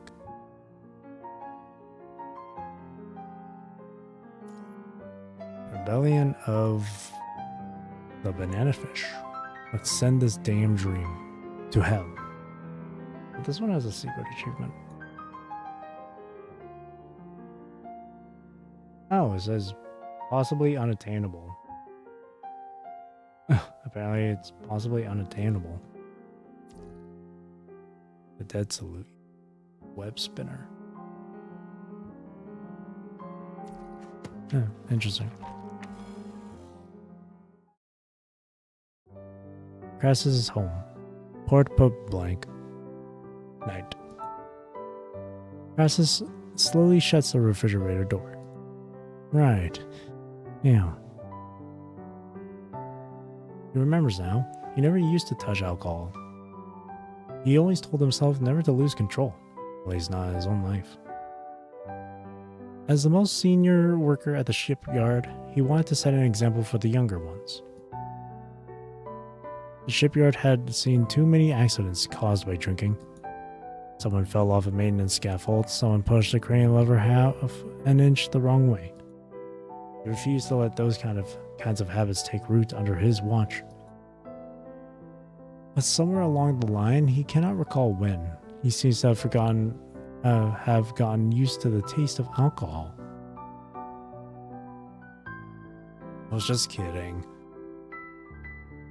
For a long while, no one at the table speaks. The tomato fish soup has just been set on the table, its steam misting the glass. The only sounds in the room are the clink of metal utensils against ceramic and the drone of the news on the television. News report confirmed an unusually violent storm system is expected to reach Port Podesta waters just after midnight. Large-scale cloud anomalies have already been observed converging above the port. Residents are advised to avoid travel through the night. Coastal operations should secure against high winds and rough seas immediately. The way that sky looks, we're in for a real storm tomorrow. If it hits, the docks will be locked down. And that ship still hasn't been towed in. He mutters to himself. We've been getting gloomier with every bite. What's going on? If we can't go out tomorrow, we can't go out. It's not the end of the world. No, you promised me last month, Dad. It's not about that. Crassus cannot describe what he is feeling. The scene in front of him is as ordinary as it gets, yet something about it feels unnatural. It is supposed to be a break, but he cannot relax at all. Something feels missing. Feels like he should be doing something.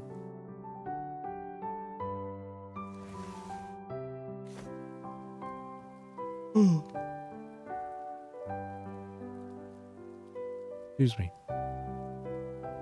His legs will not stay still. He stands and shoves the window open, letting in a gust of fresh air to blow through the knots in his mind.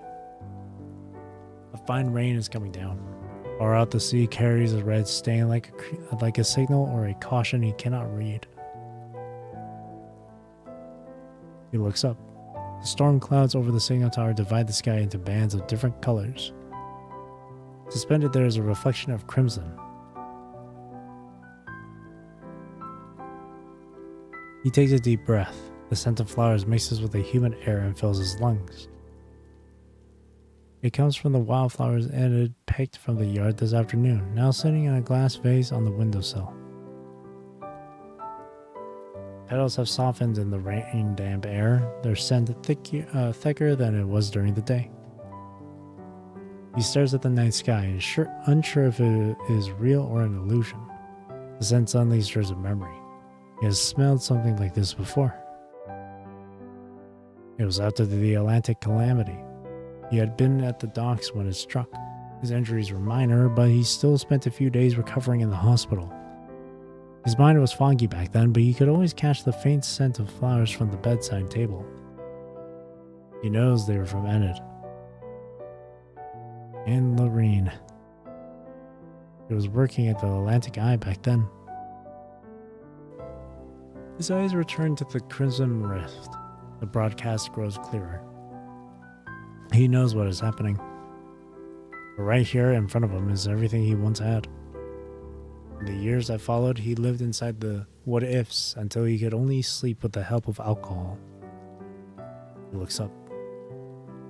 The image suspended in the sky looks too much like the day he most wishes he could forget. That was the day he lost Enid.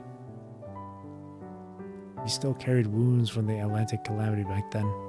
With a bad leg that could barely hold him, he searched through the chaos for what felt like forever. He thought time would have smoothed all this over by now. Has not at all. Watching this unfold, he realizes he has forgotten nothing. The same heavy weight still presses on his chest. And this time, he knows exactly what he has to do. He knows it better than anyone else. Lorene, there's a storm coming. That ship's still sitting out on the dock. No one's watching it this late.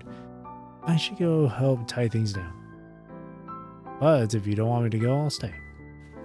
He walks back from the window, grabbing his coat off the back of the chair as he passes. You've already got your coat in your hands. Lorene pushes herself up from the chair, rising slowly. It's pouring out there. Can't it wait till morning? Someone else will handle it. You're not the only one at the yard. He does not answer. He just keeps his head down, smoothing the wrinkles from his coat. I knew it. You've been like this since the day I met you. Too much weight on your shoulders. You can't leave things to other people. You have to do it all yourself and do it right. That's exactly why I fell for you back then. So now, will you tell me there's something you need to do? How could I stop you? Dad? What's wrong? Why is your face all scrunched up like that? Enid raises her head, a smudge of soup still on her lips, her gaze quiet and steady beyond her years. Crassus stands there with his coat and his hands frozen in place for a long, long moment. Don't worry, I'll take care of myself. It's just... He shakes out the coat, then slowly folds it back over his arm. Lorene, I miss you a lot. I really do. That photo album we had at home, I've gone through it more times than I can count. Whenever I've got a quiet moment, I can't help it. I just pick it up. Your old clothes, the one you left hanging in the closet, they're still there. All these years, and I haven't thrown a single thing out. Don't worry. The man turns to face his wife. The rigid mask of his expression finally softens a little. Well, Enid, I owe you an apology. Back then, I was still hurting from my own injuries. When the punishing virus came, I couldn't keep her safe. I failed her. I failed you. I promised I'd watch her grow up. Now, seeing her here, his eyes rest on Enid for a long while. I don't know. Oh wait, did I accidentally? For a long moment. No, okay. I thought I accidentally skipped something. I don't know. And now my mind just goes in circles. And I started drinking. Every day now. The place is practically full of empty bottles. I know. It's a bad thing. What are you talking about? Have you been running yourself ragged at the yard again? Lorene offers a gentle smile. Before you go, finish the soup. I made it myself. At least have a few bites before you head out. You can't work on an empty stomach. With a smile, Lorene cups the bowl of fish soup in both hands and passes it to Crassus. I'm not going to lecture you about the drinking this time.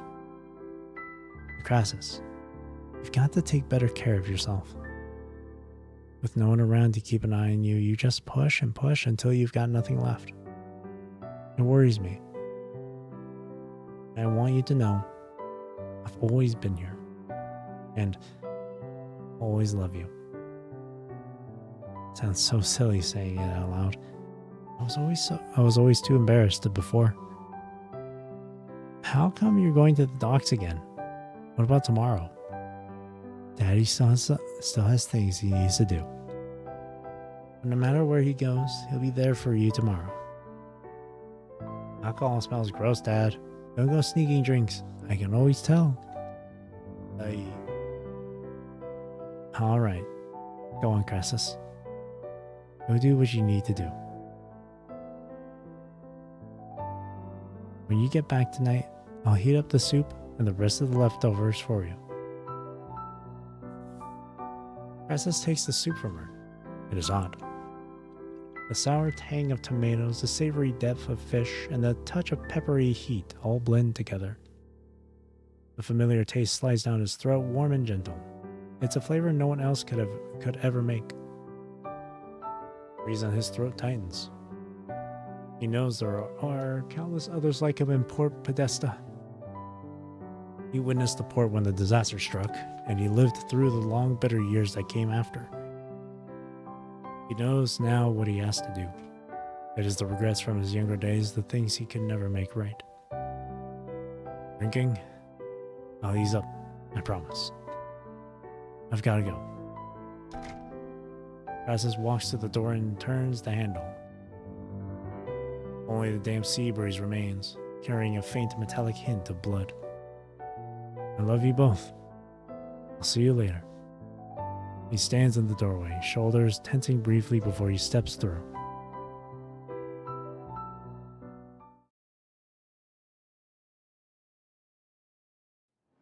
Signal Tower Corridor, Port Podesta. Gunfire explodes through the narrow corridor, the sound bouncing off the walls. The corrupted head drops instantly. More of them emerge from around the stairwell corner, joints bent backwards, bodies crouched low. They step right over their fallen without pause. This chase through the dark feels like it will never end. The corrupted circles the main console and lunges at you from the flank. You twist aside on instinct. The cold claw scrapes past your wrist and crashes into the edge of the console. Leia, you still with me? You slip out through the doorway. Only static hisses from the communicator now. Behind you, the dull scrape of metal claws tearing through the wall echoes through the space. Brick fragments and dust explode into the air, and the whole corridor disappears like a cloud of debris. Iron claws shoot out of the smoke and drag across the concrete, trailing sparks. They slice through fabric and gray skin before burying themselves in the wall beside you.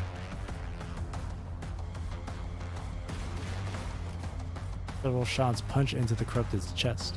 The muzzle flash briefly lights up the control room and the dead announcement screen overhead. A red glow pulses in the direction, closing in fast. The sound of footsteps scatters through the dark. At the end of the corridor, a sudden rush of his footsteps breaks out. The sharp whine of a buzzsaw follows right behind. The saw blade rips through the corrupted's back. Sparks and machine parts burst outward in a spray of metal debris, carving a long scar across the wall. The motor screams louder. From the deep dark, a figure slides down a silken thread and lands lightly atop the wreckage. Sorry for the delay, but it looks like you're still in one piece, Benny. Valentine. The mechanical spider clicks out from under her collar and springs back onto her fingertips in a few small bops, or hops. You're hurt. Let me patch you up. She leans down and lifts her fingers. Several mechanical spiders glide down silken threads from her cuffs and climb silently onto your coating. A soft click sounds as one spider's abdomen opens, releasing a thread of pale blue gel that spreads over the wound. It's cold at first, then a faint, numbing warmth that slowly radiates from the injury. Hold still. This might sting. What's the situation out there? The anomalies understanding created are breaking down. That broadcast just now, it reached people. You made it happen. Your nerves, wound tight for so long, finally loosened for just a moment.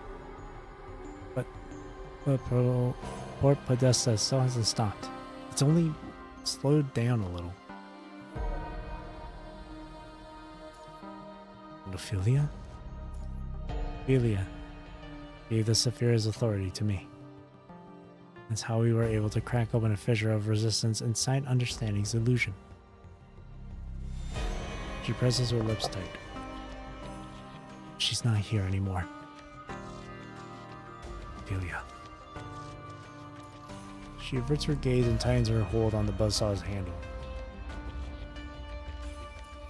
Svenny, let's head to the tidal hub. We have to stop the city and put an end to these fake false illusions. It's what she asked of us. Understood. We regroup with Leia first.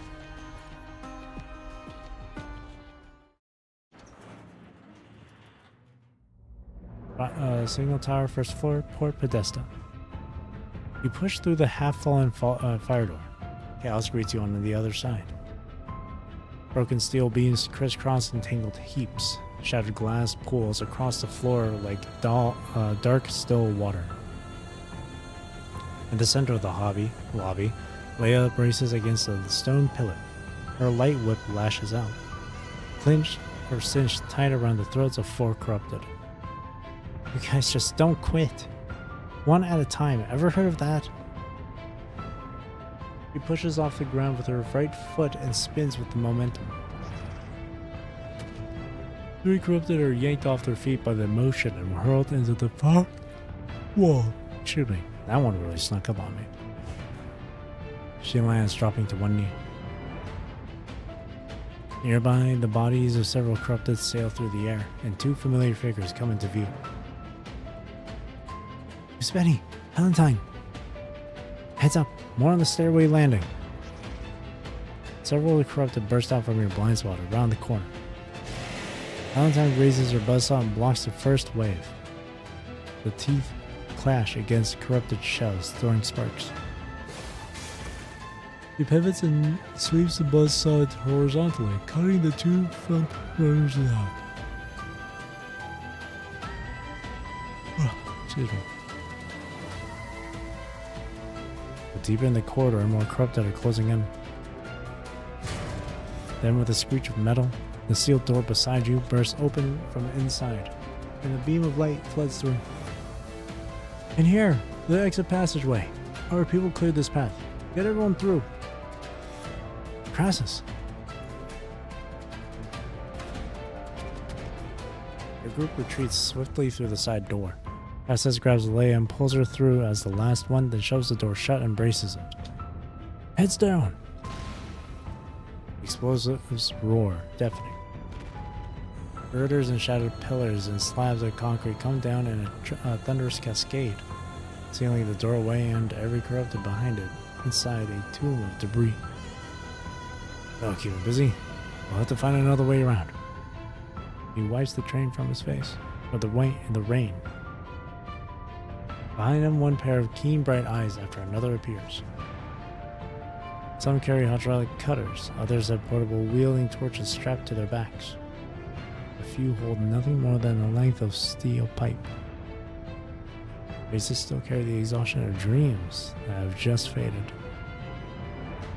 Yet every one of them is standing here, standing right in front of him. Crassus, utter shutters are all sealed.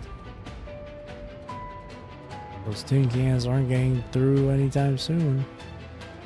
We'll hold as long as we can.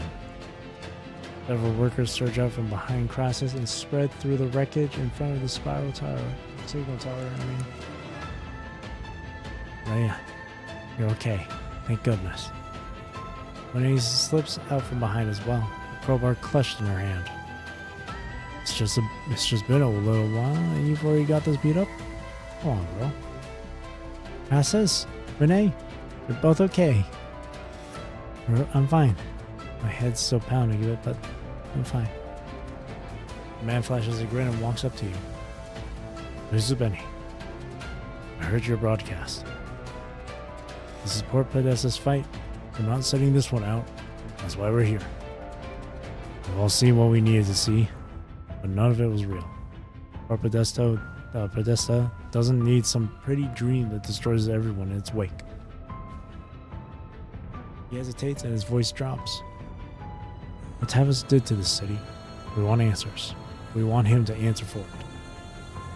But until then, we're not handing Port Podesta over to anyone. We've lived our whole lives here. The last traces our family left behind are in this city. We won't let anyone take even that from us. That's all we've got left. Thank you for coming here. Not much else to say. Everyone who can still move and still wants to fight is here. From Babylonia, Commandant and a construct. Need your help to save the city and those out there. Port Podesta has slowed down, but it hasn't stopped. The terrain outside is a mess. We don't know exactly what's going on either. But we know these streets. Even if we have to blow up a few of them, we'll get you to the tidal hub. But if you do that, then Port Podesta. If the city crashes into Castelia, there won't be any Port Podesta left anyway.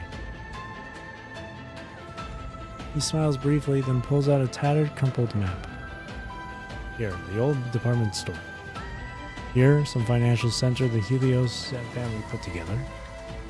Here, the hotel where you guys stay. No clue why a bunch of other buildings sprouted up out of nowhere. Well, once these three are down, it's straight line from here to the tidal hub perimeter. After that, we just blow the gates. You have explosives? We've got road crews, demolition guys, and blasters. All local veterans. The explosives have been sitting in storage for years. We just never had the right reason to pull them out. A smile touches his lips. Tonight, we finally found one. Meanwhile, before the conversation at the signal tower even finishes, several workers have already shouldered the explosive packs and slipped away through a side alley. This is Crassus's plan. The workers know the terrain, so they go ahead to plant the charges while Usmani follows behind. Through the veil of rain, shadowed figures sprint down a half-collapsed street, heads low against the rain. A corrupted lunges from behind a fallen sign. A duck now, and a crowbar swings out swiftly from behind. A metallic ring echoes through the cold, damp air. Keep moving, we gotta clear the path. Something slashes open the front of his work uniform. Blood beads and runs down the rain, but he seems not to feel it.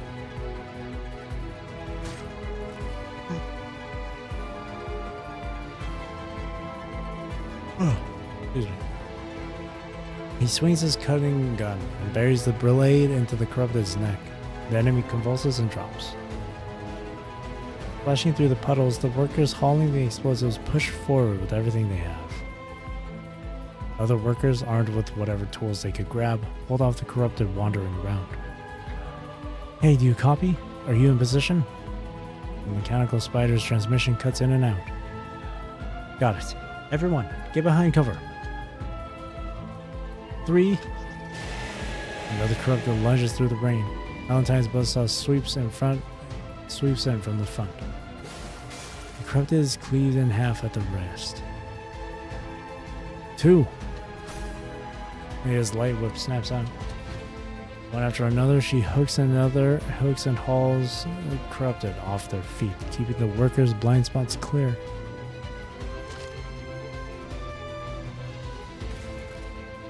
1. Flames shoot into the sky and debris swirls through the air. A shockwave rips the fog open. The corrupted's red lights cut through the dust, even sharper than before. Crassus stands before the wreckage, blood still flowing from the wound across his chest.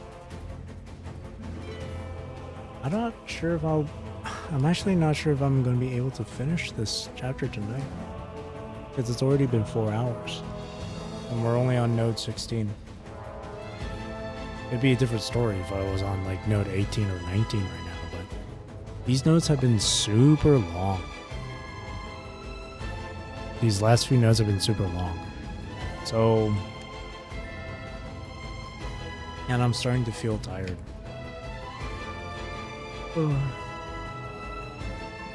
Eyes are starting to feel a bit heavy. So, I think after this note, I'm going to call it a night. Unfortunately, I'm not going to be able to finish the chapter tonight. But I'm not going to stream tomorrow. But so next weekend, on Friday, or if you're living on the other side of the world, it'd be Saturday, I'll stream the conclusion for this from like note 17 to the end. And since it's only those notes, I'll also include the Journal of Promise for Valentine at the same day too. But yeah, I'm starting to get really tired or sleepy right now. I'm just gonna finish this note and then call it a night. Rest is on us. You just focus on Tevis. My brothers and sisters. He turns around. On the silent battlefield behind them, the workers step forward one by one. Let's send this damn dream to hell!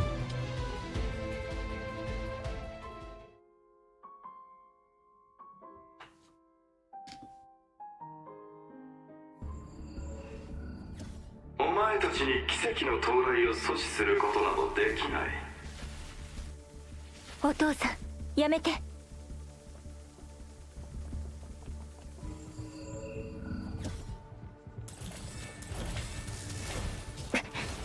通覚モジュールオフにする。えい、少し痛いかもね。死を切り裂く。別の手段が必要みたい。Retrieve restart procedures. システムエラー。再起動が必要。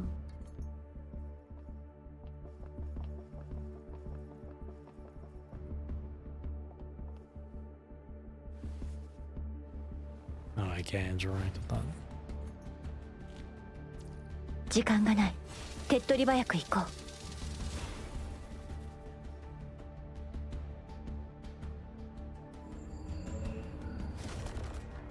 これで通れるはず。お父さんを探そう。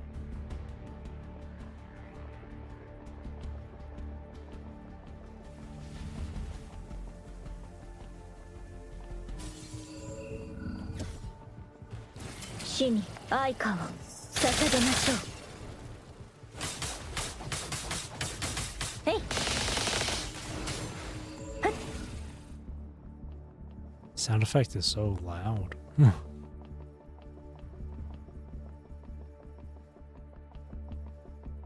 この規模、お父さん一体何を。ヘレンティ、見届けろ。全ては必ず戻ってくる。どうしてこんなことに。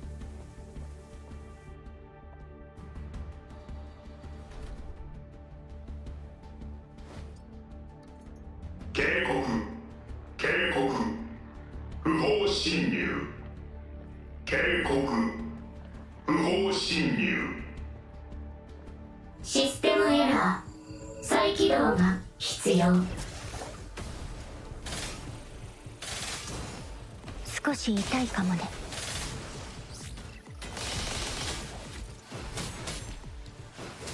えい。ふっ。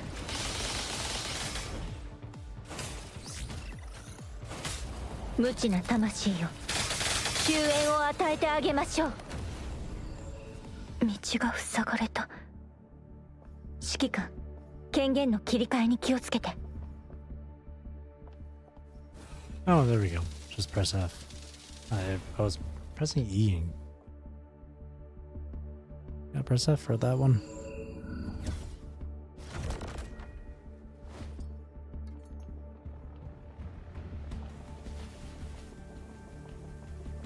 ここも塞がれてる。きっと片付ける方法があるはず。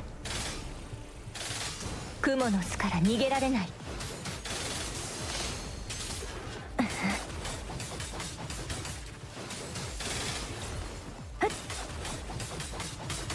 はあ、無知な魂よ、終焉を与えてあげましょう。蜘蛛の巣から逃げられない。お見送りよ。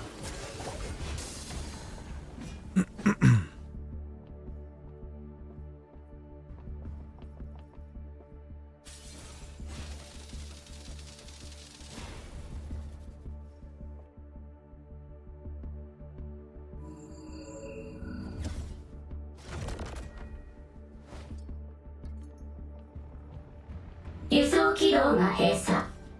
手動操作が必要。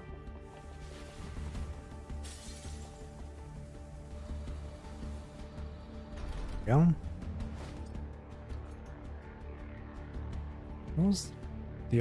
Those are gone.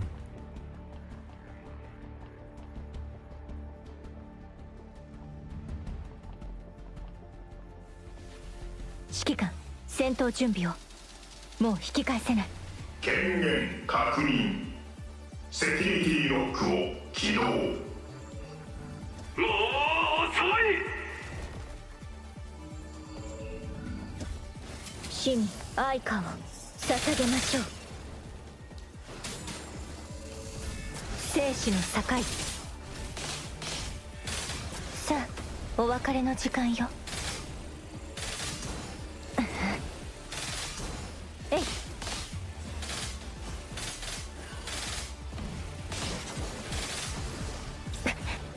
通覚モジュールオフにする。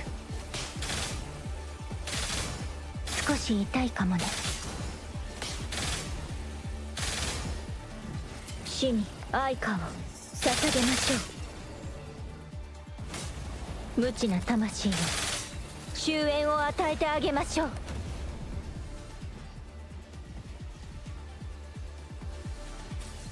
面倒は避けたい。ここの貨物に紛れて侵入しよう。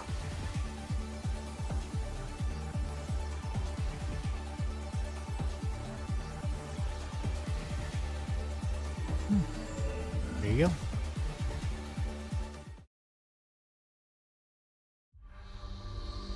The metal hatch of the tidal hub groans and begins to buckle under heavy impacts. Sound ricochets between the steel beams, stirring up echoes that taste of rust. Deep in the corridors, alarms still blare and burst.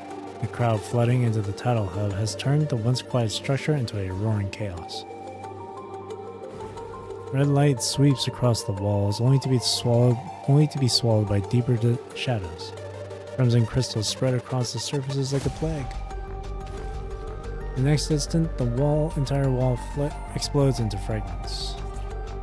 Crystalline threads weave through the debris, pulling rubble and stone into geometric spikes that converge inward like claws. Lithos twists the moment he lands. Paper Crane sweeps out behind him, his blades biting precisely into every incoming shard. A burst of crimson smoke erupts. In the same instant that Paper Crane is pinned down, Arya snatches a crystal from the air.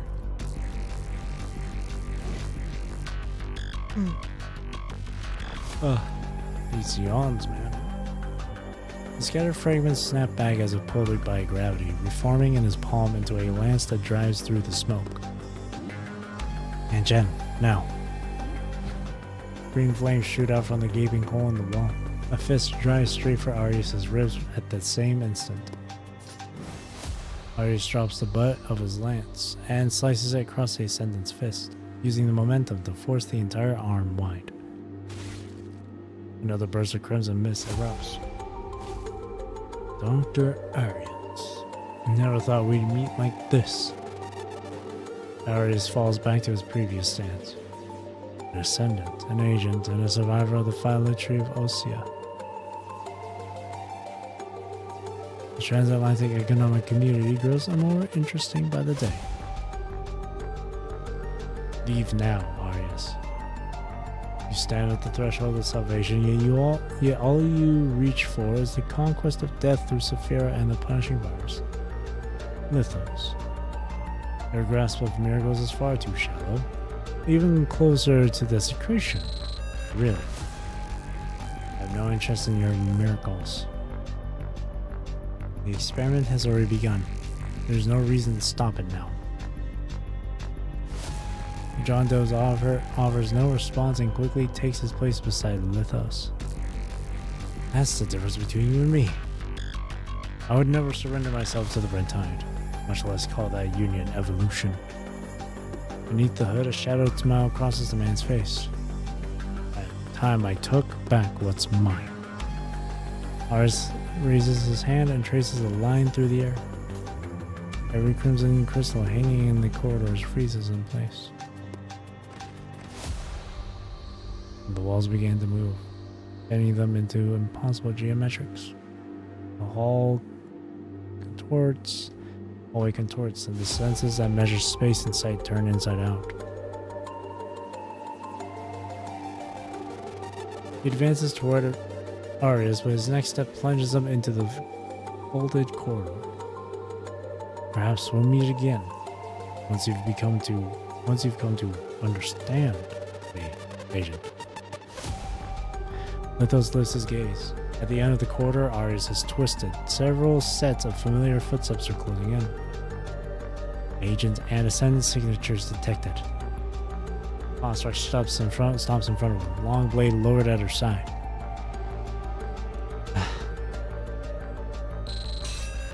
Cyan flames and mechanical paper cranks collide with the oncoming blade, metal shrieking in protest.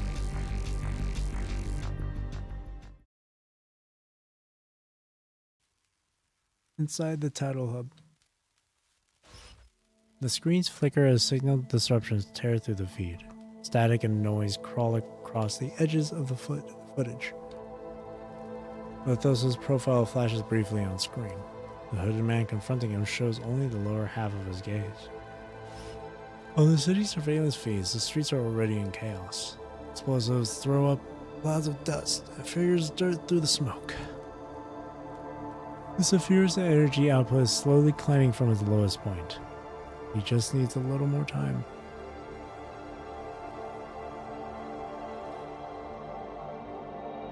Ophelia. Haven't changed at all. For a long silence, he slowly reaches out and picks up the old family photo from the desk. The photo has aged with time. In it, he stands close to his wife, Valentine, and Ophelia. Back then, the Atlantic calamity had not yet happened, and the punishing virus had not yet come to the world. Those were the days before death and separation. The things too painful to speak of had arrived. Her gaze lingers on the photograph, but in the end, not a single word escapes them.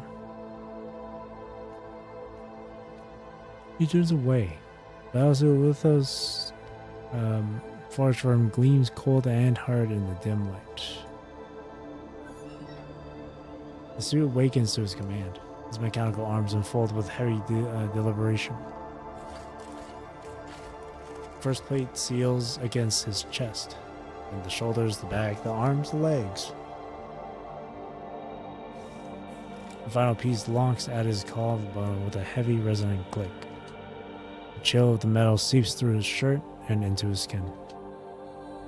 For all the dead who came before and are yet to come. And for you, my daughter. The veil ring must fall.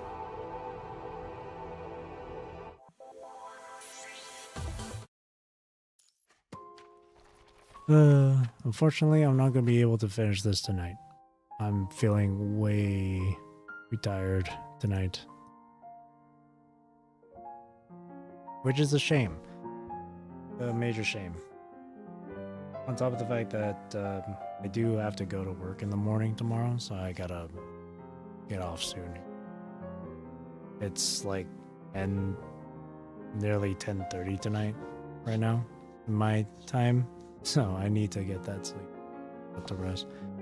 For the rest of the week, though, Monday through Thursday, I'm not gonna be streaming as per usual since I'm working those days. Yeah, you can hear that I'm tired. Yeah, you can hear it.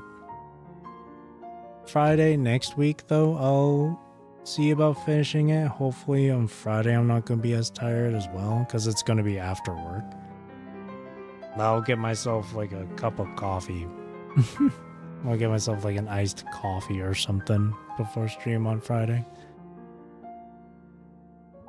But yeah, I didn't think, like, normally I would want to finish this tonight, but it's taking a bit longer than I thought it would. These notes have been quite long, actually. These last few ones, like note 14 was quite lengthy. And yeah, these ones have been quite lengthy. I think one of them took like nearly an hour to get through.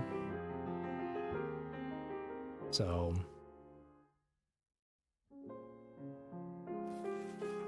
if they hadn't, like, if I was at, like, if it was only 2 or 3 hours in and I'm only at like node 17, then yeah, I'd probably try and finish it. But it's been 4.5 hours now and I'm only at node 17.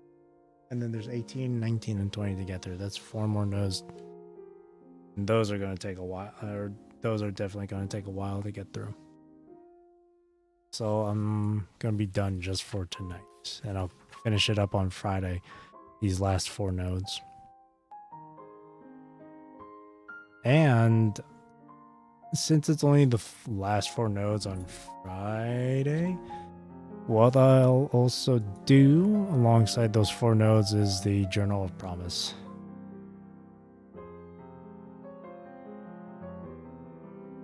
Explains more than needed about the character. Yeah.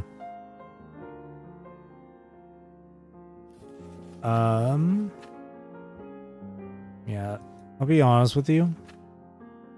I started to feel that fatigue and exhaustion from like node 12 or 13, to be honest.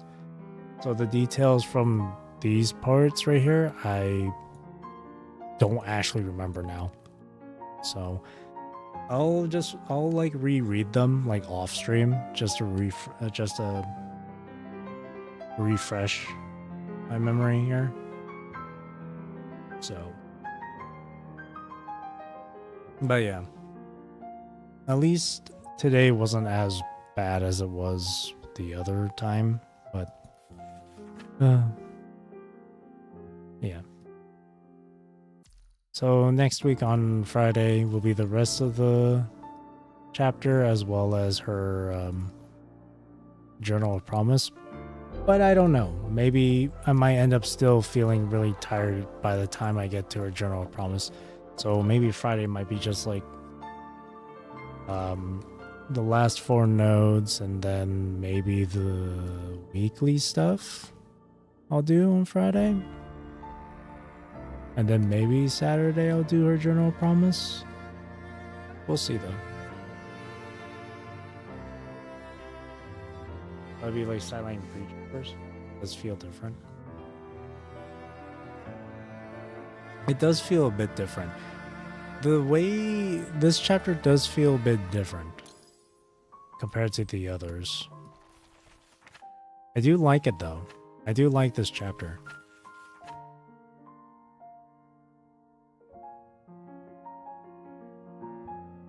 I do enjoy this. I just wish I wasn't so goddamn tired.